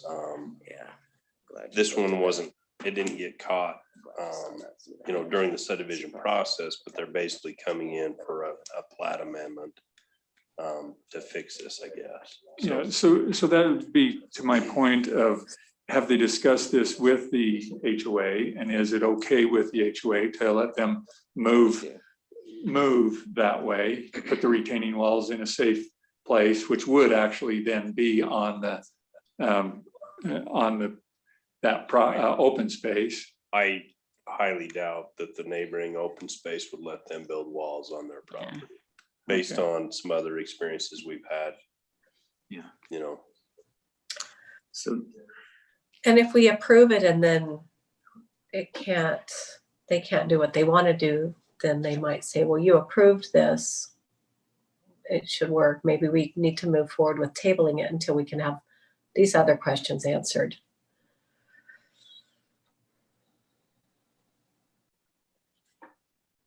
Have you been, sorry, Greg, have you been working with the people on this, Austin? Who is Jeff Dong? Yes, so Jeff, he's with Blocks. It's a contractor. We've met with him a couple of times. He's actually come into our DRC meeting on Monday mornings, and we've talked to him a couple times. Oh, what's And I've been met the with him. instruction and anticipation on something like this with him? What, Just suggestion, Austin. I don't know if you have his contact info. Maybe you could text him and we could just kind of just put this on hold for a minute and go on to See some if of he these wants other to join items and the see if he could meeting. jump on by Zoom. Okay, Okay. yeah, I'll try. And then maybe he can answer some question. We're 3 weeks until the next meeting, and then we don't have another one after that for like a month. okay, So okay, let's push that off for just a minute then.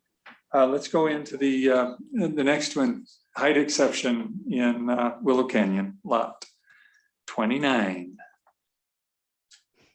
Okay, so this is in Willow Canyon subdivision. The Willow Canyon subdivision was annexed into the city some number of years ago. As part of the annexation agreement, no home can be taller than 25 feet above the natural grade. And so that does get challenging, especially on some of these lower lots. And that's what we're seeing here with this lot. Part of the way that the city has handled this in the past is they've allowed them, they've kind of followed suit with the Willow Canyon Architectural Review Committee. So they will review it for things, in addition to height, they look at colors and materials and the vegetation percentage, undisturbed land around the home. They look at a number of things and they have to go through a rigorous approval process. And as part of that, they look at the height. And so the Willow Canyon Architectural Review Committee has looked at this. They've worked closely with the owner and the builder and have reached kind of an agreement as to where this home would be well situated and blend in with the neighborhood there. And so they're requesting a height exception. It should be noted that in the Willow Canyon subdivision, all but one home has received a height exception. And there's probably about 30 homes that have, or give or take, 20 to 30 homes that have been built up there. And each one of those, except minus one, has received some kind of height exception. The height exception that they're asking for on this one would be 30 feet, as shown on the drawing that they've submitted. I'll just rotate this. I would hope that's not the exception. I would hope it's 5 feet. Yeah, no, so I mean, it would be 30, so yeah, here, 30 feet from existing grade. So we make them draw a line that kind of shows the natural grade and then another line that would go, that touches the peak of that structure.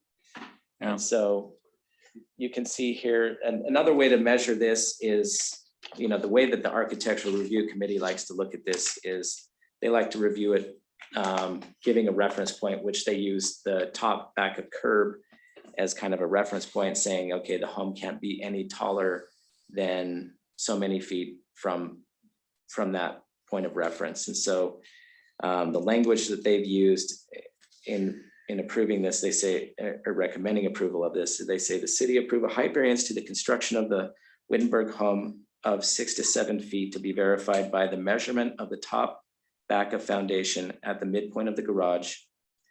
The eastmost point of the home being 6.5 feet lower than the top back of curb directly east of that point. So in essence, you're taking a measurement of the foundation of the home, measurement of the curb, and you're ensuring that that foundation is so many feet below that curb. And then if they follow the plans, it should be constructed accordingly. And No greater than the 7 foot. correct, no greater than that height. So that's what they're recommending here. Okay. We don't see any issues with this. It is a difficult lot to develop. And so anyways, yeah, that's. Okay. Any questions from council? Okay, I was up there yesterday also, and it is a pretty deep hole that they're gonna be putting a house in. So you won't see much of it from the street. So Mayor, just- can I make a ahead. motion? I Yes, move that the city waive its rights to enforce the height restriction found in the Willow Canyon annexation agreement. so long as the height can be verified by the measurement of the top back of the foundation at the midpoint of the garage, the most east point of the home, being 6.5 feet lower than the top of the curb directly east of the same point. Okay, thank you, Carla. Motion by Carla, I'll second. second by Greg. Any other discussion on the motion? Okay, those in favor, aye. Aye. I, That was unanimous. Build a house.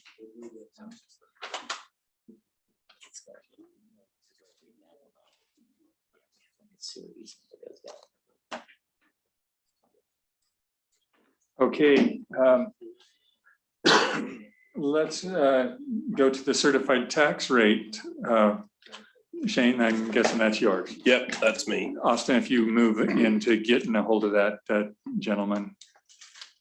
that would be I'll good. I'll message him right now. Okay, Okay, so typically, I think I mentioned 2 weeks ago, we adopt the certified tax rate the same night we adopt our budget. That meeting was June 8th. The state is supposed to have these certified tax rates out by June 8th.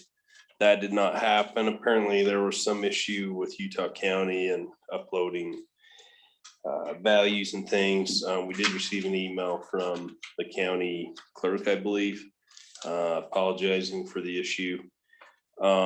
So the city's certified tax rate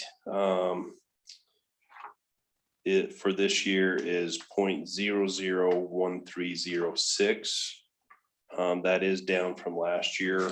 That will generate a little over 1.8 million in property tax. And so that's the rate. We're not proposing a tax increase. That would put us into a whole nother set of meetings and hearings and things for truth in taxation. So we're just proposing that we adopt the certified tax rate published by the State Tax Commission. okay. Any Is this- questions? Yeah, is this the rate that we budgeted on? Yes. Then- Well, no. If you remember, we actually budgeted a little high and said there's that place in the budget that we just make the adjustment for whatever. Usually we end up getting just a little bit more than what this rate shows we'll generate. I don't know how that all works, but it's very complicated formula. But what this does is gives us the same revenue that we had last year in addition to new growth that's happened over the Okay. last year. So the 64,000 growth, that's all from new homes? Yeah. And who determines the tax rate? Is that the state? So my understanding is the county provides the assessed value for properties within the city to the state, and then the state plugs it into the formula and determines what that rate will be.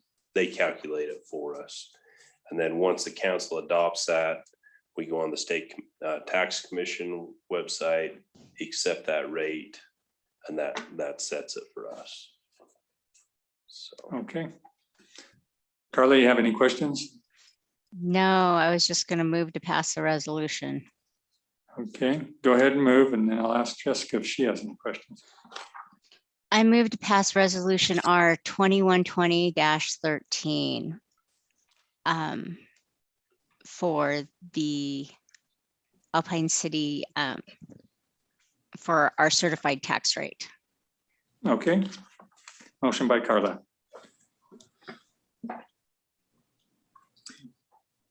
I'll second. second by Greg Gordon. Any questions? Jessica, do you have any questions? No, I don't have any. Okay. Okay, let's go to a vote. All in favor, aye. Aye. Aye. Aye. Okay.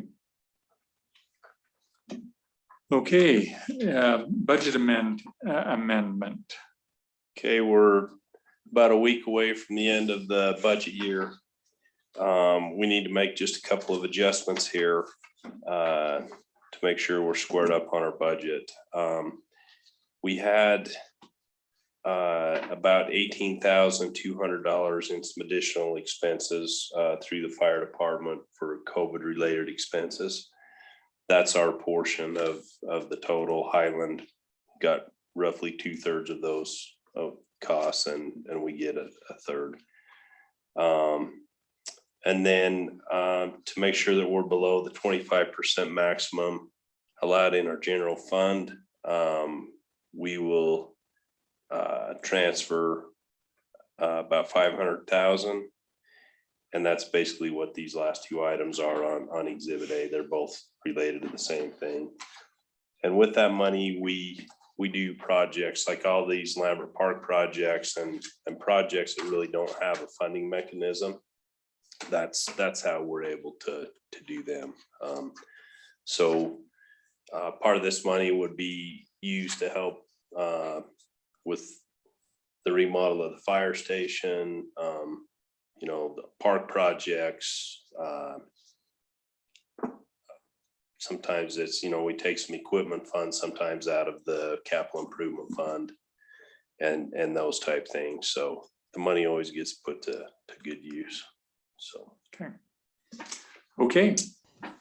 Anyone want to make a motion? So on this, we need to have a public hearing, Oh, we do. and then you Okay. can make a motion. Okay, we'll open this up to a public hearing. Anyone in the public would like to comment on the amended budget? Lon, I can't tell. Is there anyone out there? Yeah, just one person. Can you pan the camera over to Will?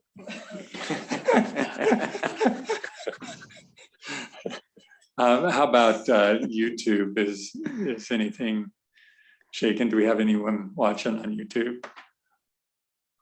Let's see here, hold on.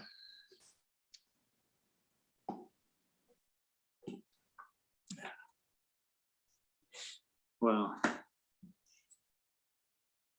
they could email in comments, right? Yeah, nobody on YouTube. I guess we're not going to be a sensation. Okay, we'll close the public hearing and move to the council for a vote or to a motion. So I move to approve ordinance number 2021-17, amending the fiscal year 2021 budget as outlined. Okay. Carla's motion Second. and Jessica's second to that motion. All in favor? Aye. Aye. Aye. Aye. Unanimous. Okay.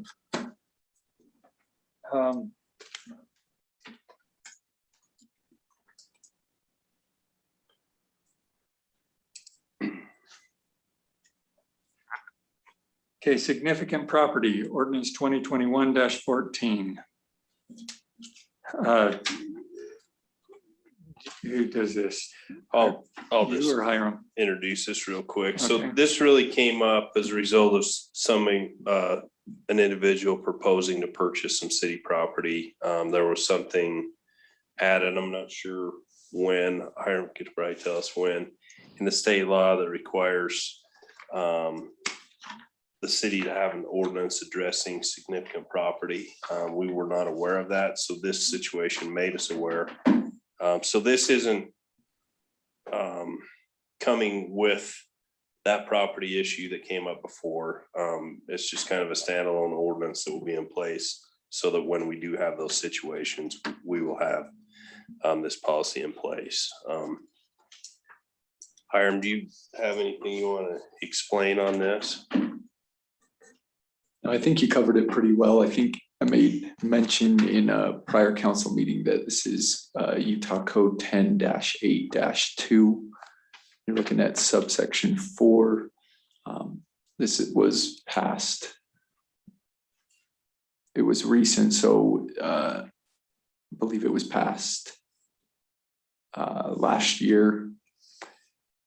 Anyways, what is required under the statute is that before a municipality may dispose of a significant parcel of real property, it shall provide, and there's some mechanisms that the code requires that that the city provide reasonable notice, that the city defines what reasonable notice is. 14 days for public comment, and then the municipality shall by ordinance define what constitutes a significant parcel of real property, which will trigger this reasonable notice requirement. So that is mandated by the municipal code, or excuse me, by the state code governing the municipality. And so this wasn't in place. It's not, you know, found within our ordinances. So before we can entertain selling pieces of real property owned by the city to anybody, we need to first put this ordinance in place, defining what is a significant parcel of real property, and then defining what reasonable notice means. Are there any questions I can answer related to that? Does this really define what it is though? Or do we There's- decide that? There's when- actually a blank there for dollars. Okay. I had a discussion. So that would be the definition of reasonable property. Yeah, so yeah. you can see other cities, how they've done that. They've either adopted a map where the city council has gone through and color coordinated, you know, green, all green is going to be significant parcels Okay. within the city. You'll also see cities adopt a dollar amount, Okay. setting forth what constitutes significant real property. That's kind of what we've seen. So we're adopting a blank check. No, what I would like to do is have in here something like $1,000, because I have no intentions or desire to sell any city property without Okay. the city council's approval. So some low amount that we know there wouldn't be a piece of property that would be, Okay. yeah. So I think all of those, and anyway, by our ordinance, most of this property would likely be open space. And so it would Right. require a hearing, and this requires a hearing as well, right? Yeah. So we probably have to have 2 hearings to sell it, if it was over whatever that amount is. Okay. And I guess in light of that, it potentially could be a higher value. Anyway, I would I not don't sell know that it property. matters. without running it Thousand through the sounds city good to me. council. Yeah. We want to, No, we need a acreage as well. I was thinking like 1/100 of an acre. Yeah. Just Yeah. to keep it, Well, I was thinking even 5 grand, but one, it just keeps it at a basic. okay. I can make a motion. Okay, Greg, go ahead. So I'll follow this language here, Bonnie. I move to approve ordinance 2021-14, adopting a definition of significant property and establishing a process to dispose of city-owned real property. A parcel of city-owned real property shall be deemed significant should the reasonable value be in excess of $1,000, or should the real property be greater than 0.01 acres.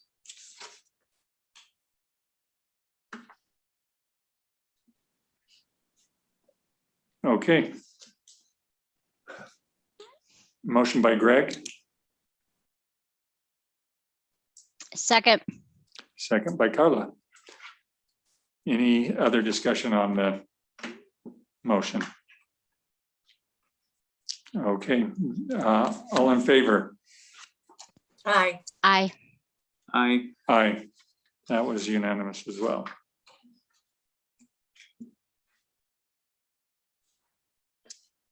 Okay. Stormwater. Stormwater pond easement. Okay, so stormwater pond easements. So right now, the way that the city ordinance is written, and I'll just go here so you can see the language.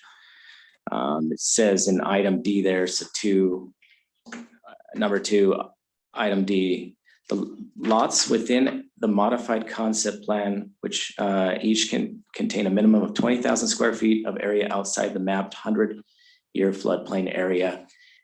And then we're proposing to add and stormwater pond easement areas. So what this is saying is that a lot, you have to have your lot has to be able, you have to be able to build on a piece of a lot, but you cannot include floodplain land as part of that. So if I have let's just say the dry creek runs through my property and there's a floodplain there, I can't build in that floodplain. That's basically what we're saying here. So as far as what staff is recommending is we would like to also consider stormwater pond easement areas, basically the same as a floodplain, that you can't build in those areas and that you have to have a certain percentage, a certain minimum square footage outside of that floodplain area so that you meet the area requirements for the lot.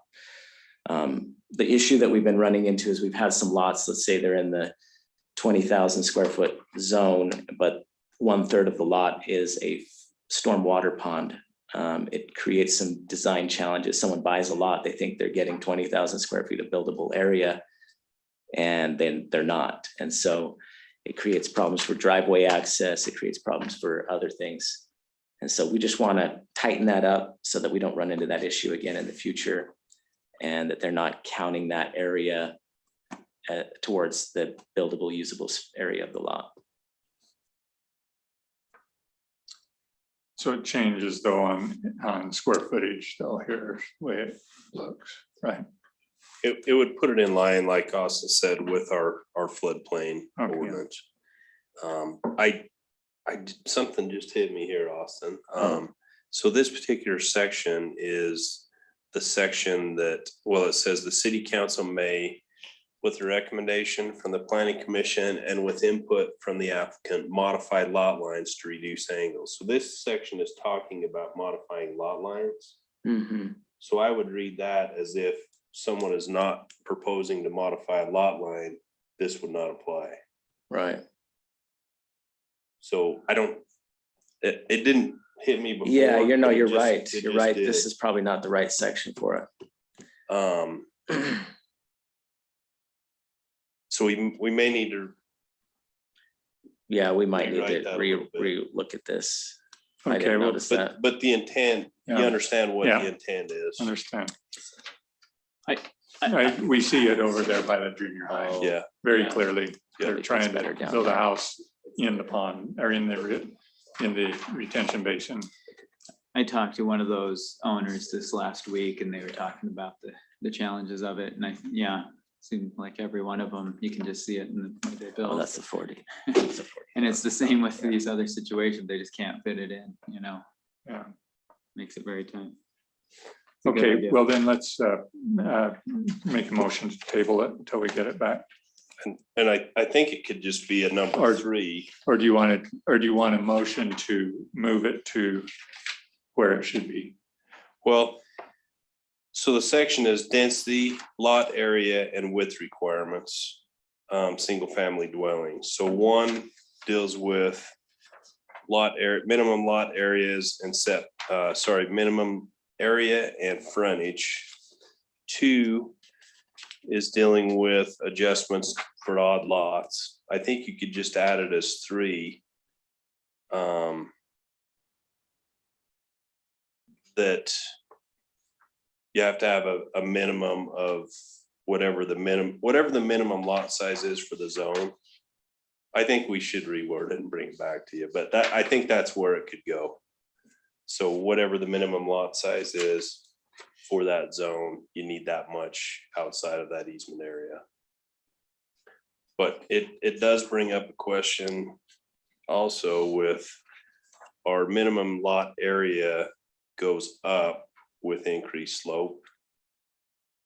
And so we'd have to define if, for a lot that's 15 to 19.9%, you need a minimum of 40,000.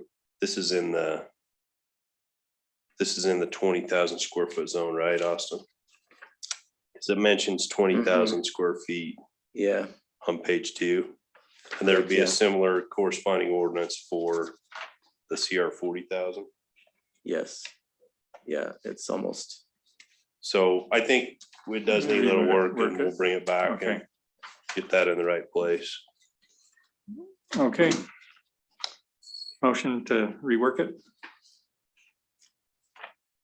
So should we deny this or table this? I think table it. If you have any comments or recommendations or something that should be looked at on top of what we've talked about, Yeah. that would be a good time to Well, let and us this know would too. apply to all zones, right? Yes, It so should, we would want this to apply to all zones, so. So I move to table ordinance 2021-15 to allow staff time to make needed adjustments. Second, Okay, motion by Greg Gordon, second by Carla Merrill. All in favor? Aye, I, aye. unanimous. Okay, wastewater, or not wastewater, water management plan program. Okay. So starting in 2012, the year of the Quail Fire, we put this water management plan in place. It was something that was brought to the city council. It was presented. There was a motion made. It was approved. It wasn't presented as an ordinance or resolution. It was just basically a policy that was approved. With the year we're having and the need for more enforcement, we thought it might be beneficial to have this adopted by ordinance. Same as it's been. but We put it in here exactly like it's been. I think there was a little minor change.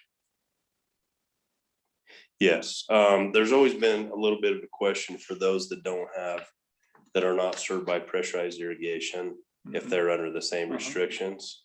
And so we added in here, place that it applies to everyone. yeah. No, it's in there. I read it. Yeah, I put it in here and I'm trying to find where it's at. So, yeah, okay, and number one, Culinary system, use right of there. irrigation water, whether it be through the pressurized irrigation or culinary system, will be allowed 3 days per week. So that's the only change from what it's been. So the penalties are the same. I don't know if you feel comfortable with those penalties or if you want to make them hurt a little bit more this year. The way this is adopted, it goes through October 30th of this year. And then we would most likely adopt something similar. Well, wasn't our limit $500 or something? You really couldn't do more than 500. If not, Hiram, what? That's right. Okay, so, but after if anyone wanted to discuss that after the third violation or whatever, then maybe, but I'm good with the initial penalty just to So start the process. I'm wondering, instead of giving it a definitive date of end of this year, can we just not make it that? I mean, I was under the impression that this is what our water policy was, period, whether we're in a drought year or not. So we have been consistently watering since this started, Monday, Wednesdays, and Fridays at this house because we're odd numbered, right? So instead of putting it the year down, can we just not say when pressurized or when irrigation starts? Like, can you just say like every year from March 1st to October 30th, this is our water policy, period? Because it should be anyway, right? Shouldn't it? Is there really a reason to water more than that? Well, my thought on that one is though, as we move along and get the metering and everything figured out, sometimes people don't really even need to water 3 days a week. If they water properly, they could water maybe 2 days a week, but it wouldn't be on the days that would be Monday, Wednesday, Friday. So I don't know if, but right now people are watering because they have to on those days. And so they water whether they need to or not on some of those days. I've just seen that. So I don't know if fixing it permanently, like you're suggesting, and I'm not opposed to that, Carla, but it may mean that we need to change the way we word it after we figured out the metering and the rates on that, and then let people water how they need to water. Yeah, and I think in this circumstance, Lon's right on. We actually had a meeting this afternoon, Jed and I, with Fred Philpott, who's doing our pressure irrigation rate study. It's coming along. We're gonna meet again next week, and hopefully within a couple of weeks after that, what I'd like to do is get the mayor and maybe a couple council members, go over kind of where we're at and look at the model that's been put together for rates.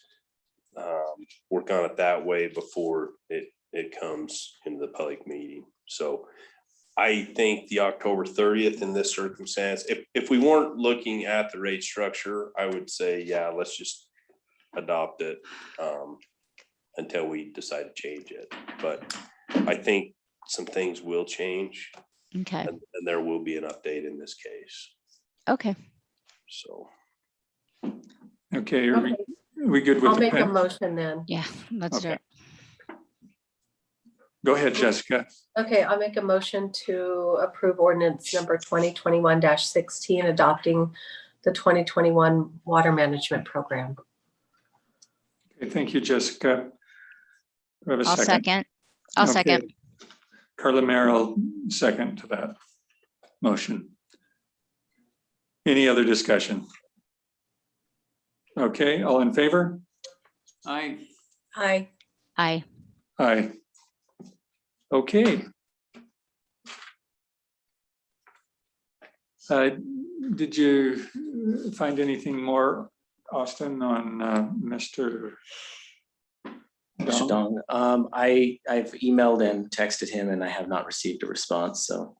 Okay, okay. Bring it back.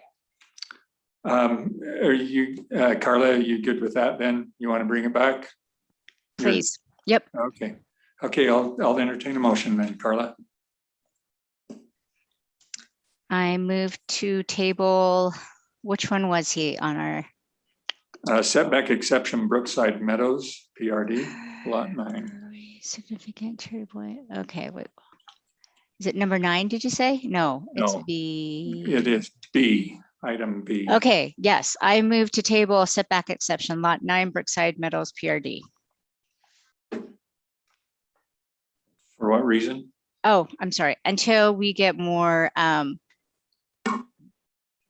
details regarding the retaining of the north wall on their property and how they're gonna handle it with 7 feet clearance. Okay. Okay. Motion by Carla, I'll second. second by Greg Gordon. Any other discussion? Were you saying something, Jessica? Do we need to include anything about feedback from the HOA?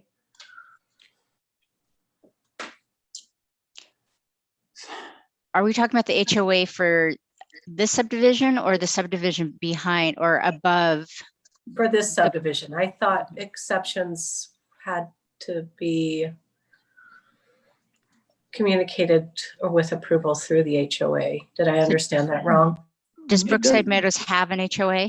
Well, this PRD is managed in by the HOA, right? Right, but in this case, the property to the north of the lot we're dealing with it's private open space, but it's in a different subdivision. That was Oh. recorded 30 years ago. Yeah. Okay, so it's even different than I was thinking. Yeah, Okay. so That, yeah. So that's what I'm saying. During the development process, representatives from that HOA came in and they wanted to make sure that, no impact Yeah. on their property Yeah, would happen. And yeah, I don't think it could be construed in any way that by the city council approving a setback exception or whatever, that's giving them permission to go on someone else's Right. property. right. Shouldn't be, so, Yeah. okay. But, so Jessica, is that okay with you?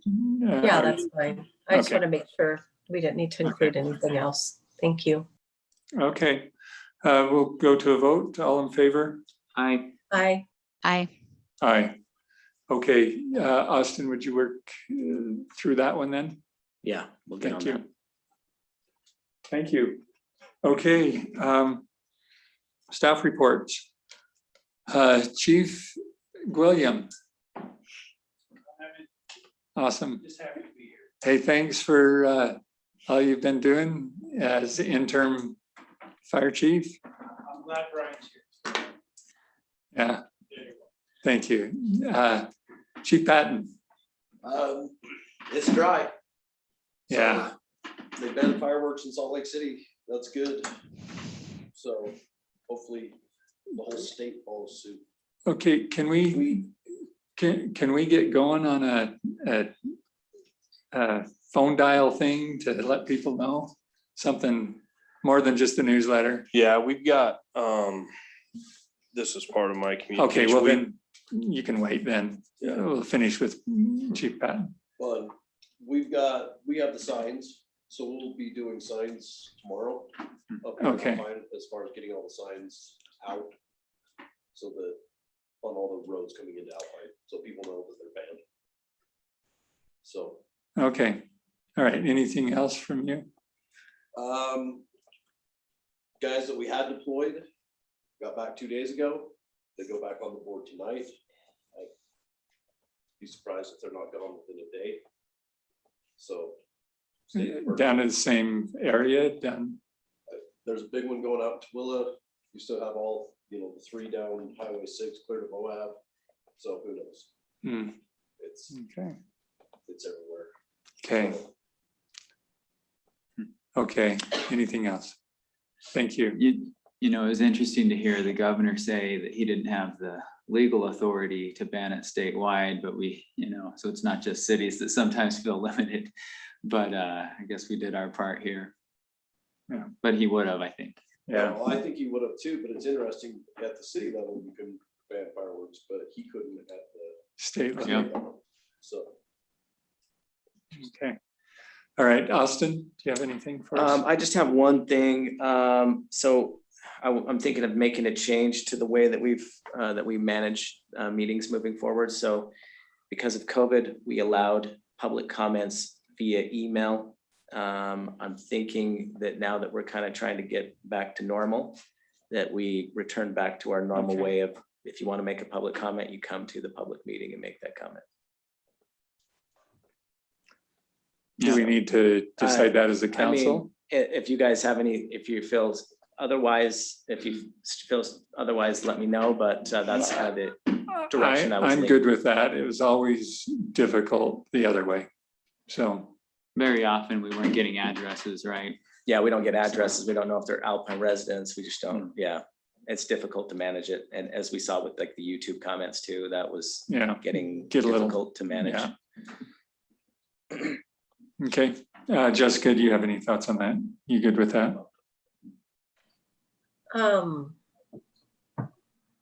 I just wondered if we wanted to have an option, if somebody wanted to Zoom in and have a public comment, would we allow that? Yeah, so let me just respond to that. So the idea is we don't want to eliminate participation. So if someone has a disability or if someone has a circumstance where they can't make it in person, we're more than welcome to accommodate them. We provide them with the Zoom link if they need to. We'll work with people depending on their Okay. circumstances. Okay, that's perfect. I just want to make sure we did have accessibility. We'll just not do the YouTube comment line. Okay. Carla, you good with that? I am. Greg, you good? Yes. All right, move that way, Austin. If you need to notice it or however you need to work it. Okay, great. Thank you. And kind of along those same lines, I think the mayor is going to set aside kind of a specific amount of time at the start of the meeting for public comments. Sometimes when it goes an hour Yeah. before we even get to the first agenda item, it's a challenge to get through an agenda. And so we've had that discussion and he can talk to that when he's back, but I think Okay. that's in motion as well. Okay, So Okay, anything else, Austin? That's all I have. Thank you. Okay. Okay, Hiram, Nothing from me. Thanks. thank you. Bonnie? I just had one comment that the cemetery, I have had 7 burials in the last 2 weeks.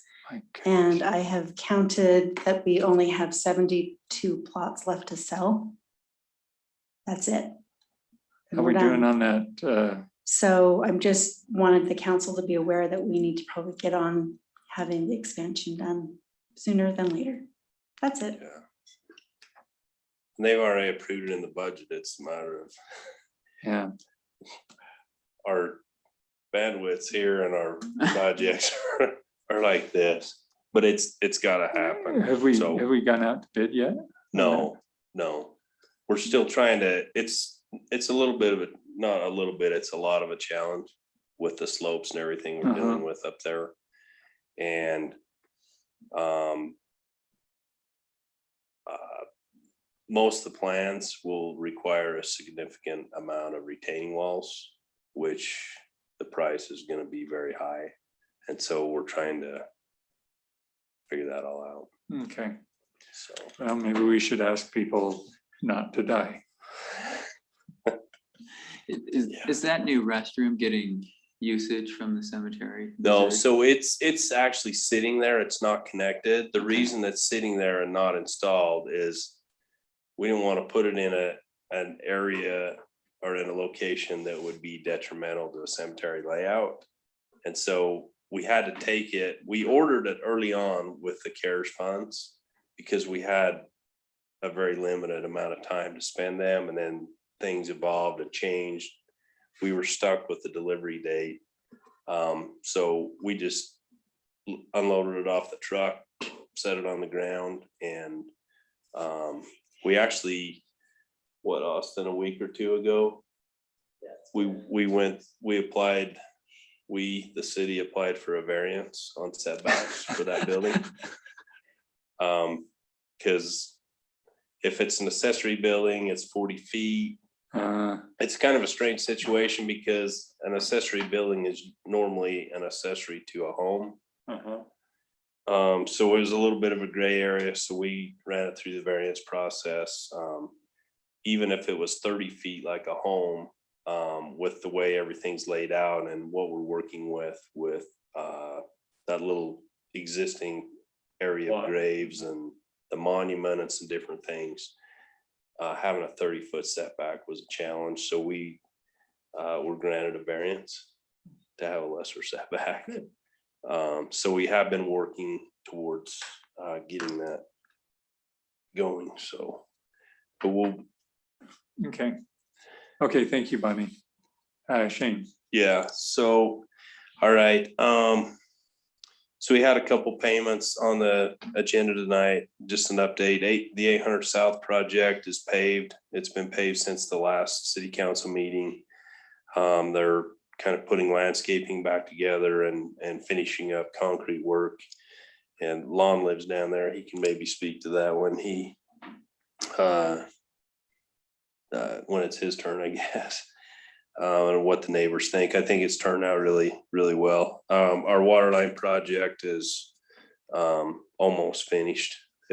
Most of it's paved and moving along nice. The Lambert Park Pavilion, the install date is scheduled for July 21st, where we kind of postponed that. We lost a window and that was the next opportunity. So we're working towards that. Our pressurized irrigation situation, there's not very much water in the creeks, which is very detrimental to providing water to the system. Like 100% of water coming from wells really isn't feasible with the demand we have in the city. So we're just barely, normally we don't take the full Dry Creek, Ford Creek flow until July 10th, because normally water is still making it to Lehigh. It's not even getting to them. So starting today, we're taking that, but That way it's dry down there in the, yeah, or dry mountain. yep. So you know, it's possible, depending on what happens, and if we have equipment issues and things like that, that we could be faced with, you know, following what the governor's recommending sometime later this year. So we'll just have to stay tuned for that. We're doing the best we can to serve water and keep that system in operation. I've asked Tommy to be diligent in, you know, giving citations, warnings, you know, second notices, getting locked up. And it's amazing to me that we've had the same restrictions in place since 2012, and some people are not even aware of it. Yeah. We run articles every year. Mhm. We do different things. We're going to, we hate to litter the city with signs, but we're gonna put some signs up, kind of announcing, just so you can't drive into town without seeing a sign saying, you know, there's water restrictions and here's some information. So we're trying to do some things like that. I mentioned the PI rate study. It's actually very complicated too, and we'll be bringing that soon. If you've been in Lambert Park, there's an Eagle Scout that did a project to clean up a bunch of dead wood. So it probably looks like a mess up there from the pictures I've seen. We're working with him to get bins up there, I think tomorrow night, so they pulled it out to the road and now they just need to haul it to the bin. So we had our spring cleanup with Ace Disposal on Saturday. Cal called me at like 7:15 Saturday morning and said all 6 bins were full. So I got on the phone to Dawn. They got somebody in. It was our understanding they were gonna be round tripping anyway, and for whatever reason that was not the plan, but it ended up that way. And Landon went down there Monday morning With backhoe. like 7:45, and he was shocked how clean it was. So it actually worked out very well. The location I think was good. So we'll work towards another date in the fall. Well, I've had people thank us for that. Good. I haven't seen the report yet on tonnage or how many bins were actually hauled away full, but we'll get that and be able to share it with you next time. I have a meeting scheduled with Cammie Burgess for Thursday to go over some things with Alpine Days. And then when the mayor gets back, we'll get a regular meeting set up. I don't know that he's assigned a council member yet to Alpine Days. I haven't been. Think he Anyone? has. No. Has anyone else been assigned? Jessica or Carla, have you been assigned? No, I haven't. Okay. So we'll work with him on that. Greg, you've had some questions about signs. There was some kind of miscommunication on the order, but they should be here soon. The additional signs out there. And then we've contacted our the company that paints our striping on streets, and they have a service for painting curved red, and we'll get those kind of brightened up. Chief mentioned the firework signs. I just sent you an email during this meeting with these vinyl signs. We have 10 of them. We'll have one at each entrance to the city, and then some other kind of key places around the city. They're like 4x8 big signs. You can't miss them. Just saying, basically no fireworks for 2021, and getting the word out. Clear enough, right? It's no fireworks. Yeah, it says no fireworks. I'm looking at the sign here. It's super clear. Zero tolerance. Yeah, I think it's pretty clear. Okay. And then we wanted the phone message to tie in with the sign. Okay. So we'll work on that. And then we also, like we have the last couple of years, I worked with the chief We've put out a fire safety notice. That's also included in the same email. For all contractors, if they're, you know, having activities, construction activities that could cause a spark, cause a fire, they've got to have a water source there. I know they're listening because we've had quite a few requests for meter sets Oh, really? on some lots and things this last week or so. So that's my list. Okay, thank you. Jessica, Nothing tonight. Carla? So I talked to Shane a little bit about this last week about maybe implementing just posts and just a chain with a simple sign that says trail closed that we could maybe have run by volunteers to close our trails when it gets too wet to ride, whether it's bike traffic or equestrian traffic, to kind of help preserve the trails. And I was wondering if we could move forward with that. Does this, you're suggesting it hang across from post to post across the trail? Yes, so that it's very clear that it's closed. So, you know, I've noticed like in other cities that you'll see that, or they'll have, you know, I feel like Draper actually does a great job. They actually have an interactive map that you can access. And then they also have gates, or they'll have chains going across. So it's very clear. So the reason I think that would be helpful is for somebody like me, where I'll start on a trail, let's say spring, and I'll head up and it looks fine. You know, there's no mud collecting on my tires. And then you get into a section and it just gets worse and worse and worse. So for me personally, I'd rather just see that trail close sign, stay away and go somewhere else, because it's a pain taking all the mud off my tires and it ruins the trails. And I don't think we have to do a lot of them, but I think it would be a good idea for us to implement in our city to help protect and preserve our trails.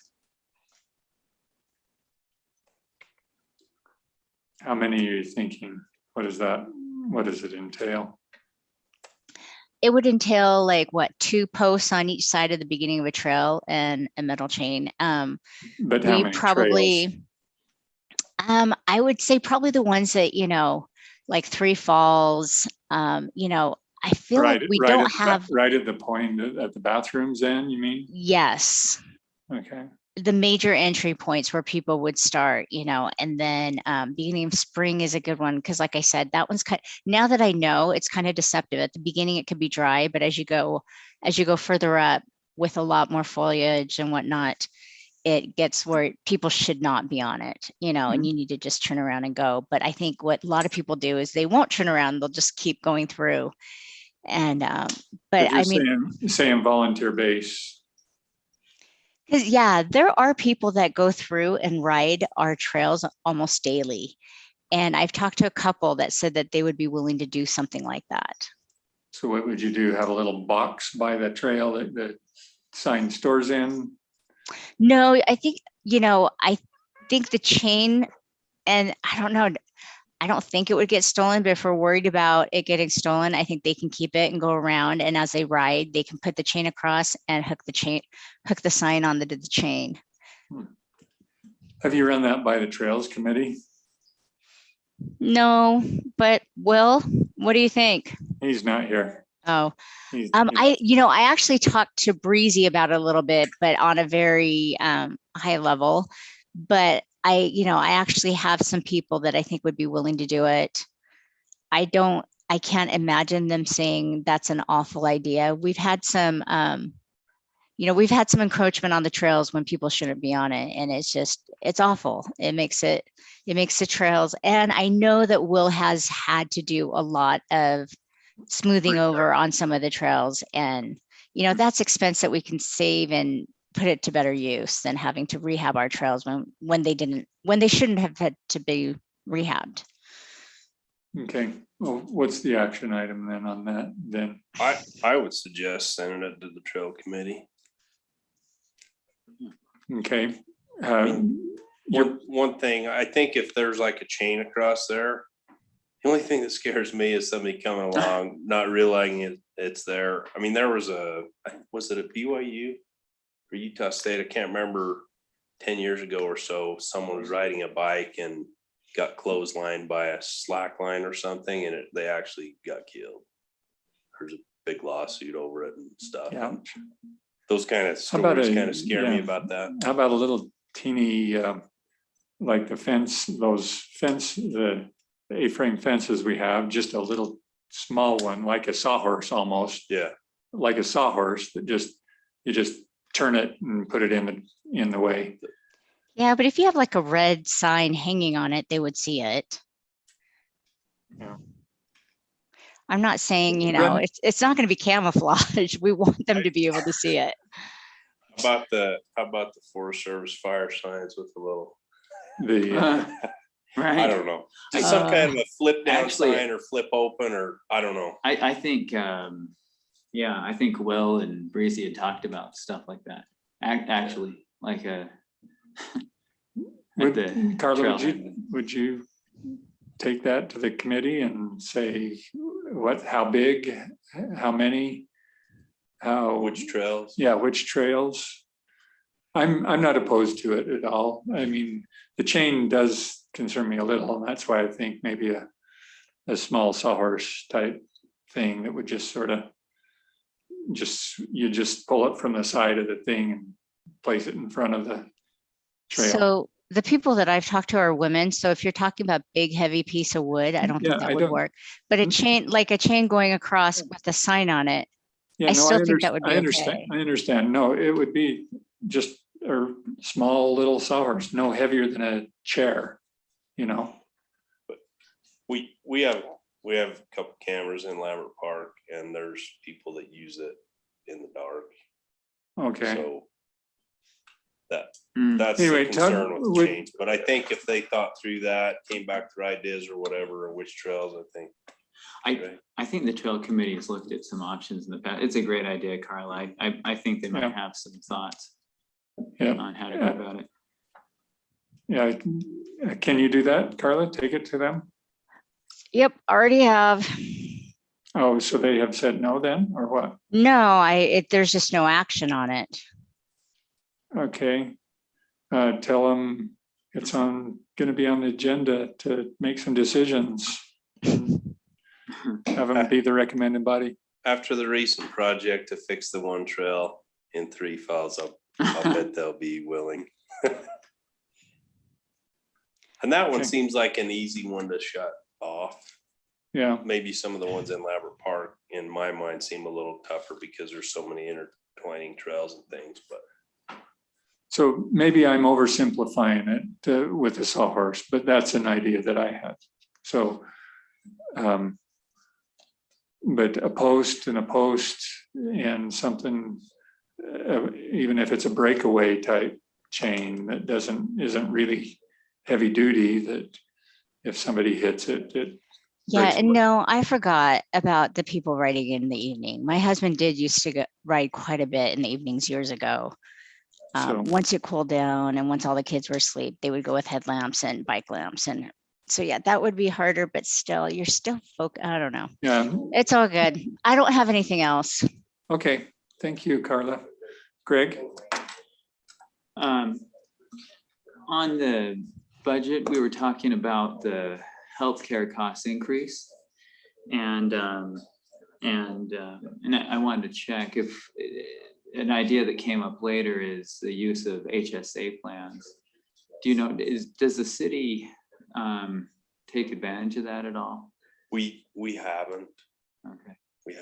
And I- used those plans. And I wonder, because it works out. Chief, this one's for you, actually. It works out super well with kind of healthy people. So, you know, the police and fire, this might be because the savings are generally significant where they've been utilized. So that might be an option to look into in, you know, coming years. And it's a little complicated, you know, having been through it, but it ends up being very practical and really almost virtually no no trade-off, but quite a bit of saving also for the individuals. Mhm. If they're, not fully paid for, but. Yeah. Okay, So that might be a topic for public safety as well, as a way to kind of help with those costs. HSA, I don't know, I'm not familiar with that at all, so. Yeah, it's a, That's where most companies have gone to. It's the health savings accounts. yes. Oh, okay. Anyway, it's a little different and it's newer, but it's growing quite quickly. But it does, it has helped. With the cost. My other question was that I saw a book donation bin in Burgess Park. What's the city's arrangement with them? Did they just drop it by? we don't Yeah. have one to my knowledge. They put them in all the schools. They might have just put it there in various shopping centers. Maybe it's just short term or something, but I saw Yeah, I one in wasn't there. aware of it. Interesting. I didn't know if it was a lease. Oh. Okay, That it? that's all I had. Thanks. Okay, all right. I would like to thank the Geneva Rock for the good employees they have down there on 8 South right now. They've been extremely good, courteous. They really moved that project along good. Yeah. Missing some concrete right now, and I don't know if they're having a hard time getting that or something, but It's tough, and their concrete subcontractor has a hard time keeping employees. oh, Nobody Yeah. wants to work hard in 100-degree heat, yeah, it is hard. Like, but last few they're days. chipping away at it and getting. Yeah, it is. It's coming along good. Good. And most all the neighbors seem really happy with it. It's been difficult for some of them, and they haven't complained much at all, though. That their driveway, they can't get to their driveway. They parked quite a ways away and had to walk a long way to get to their home. But, Yeah, and you'll see a couple down there, and we've done this periodically on projects where if they want to replace their entire driveway with a separate contractor, like these guys with the concrete situation, they couldn't do a lot enough, of extra yeah. work, but if our driveway tie-ins $1,000 on a property and they say, hey, we want to replace our whole thing, we'll say, okay, we'll give you what we would have spent on your property, and then you can put that towards your entire driveway. So there's a couple of those down there.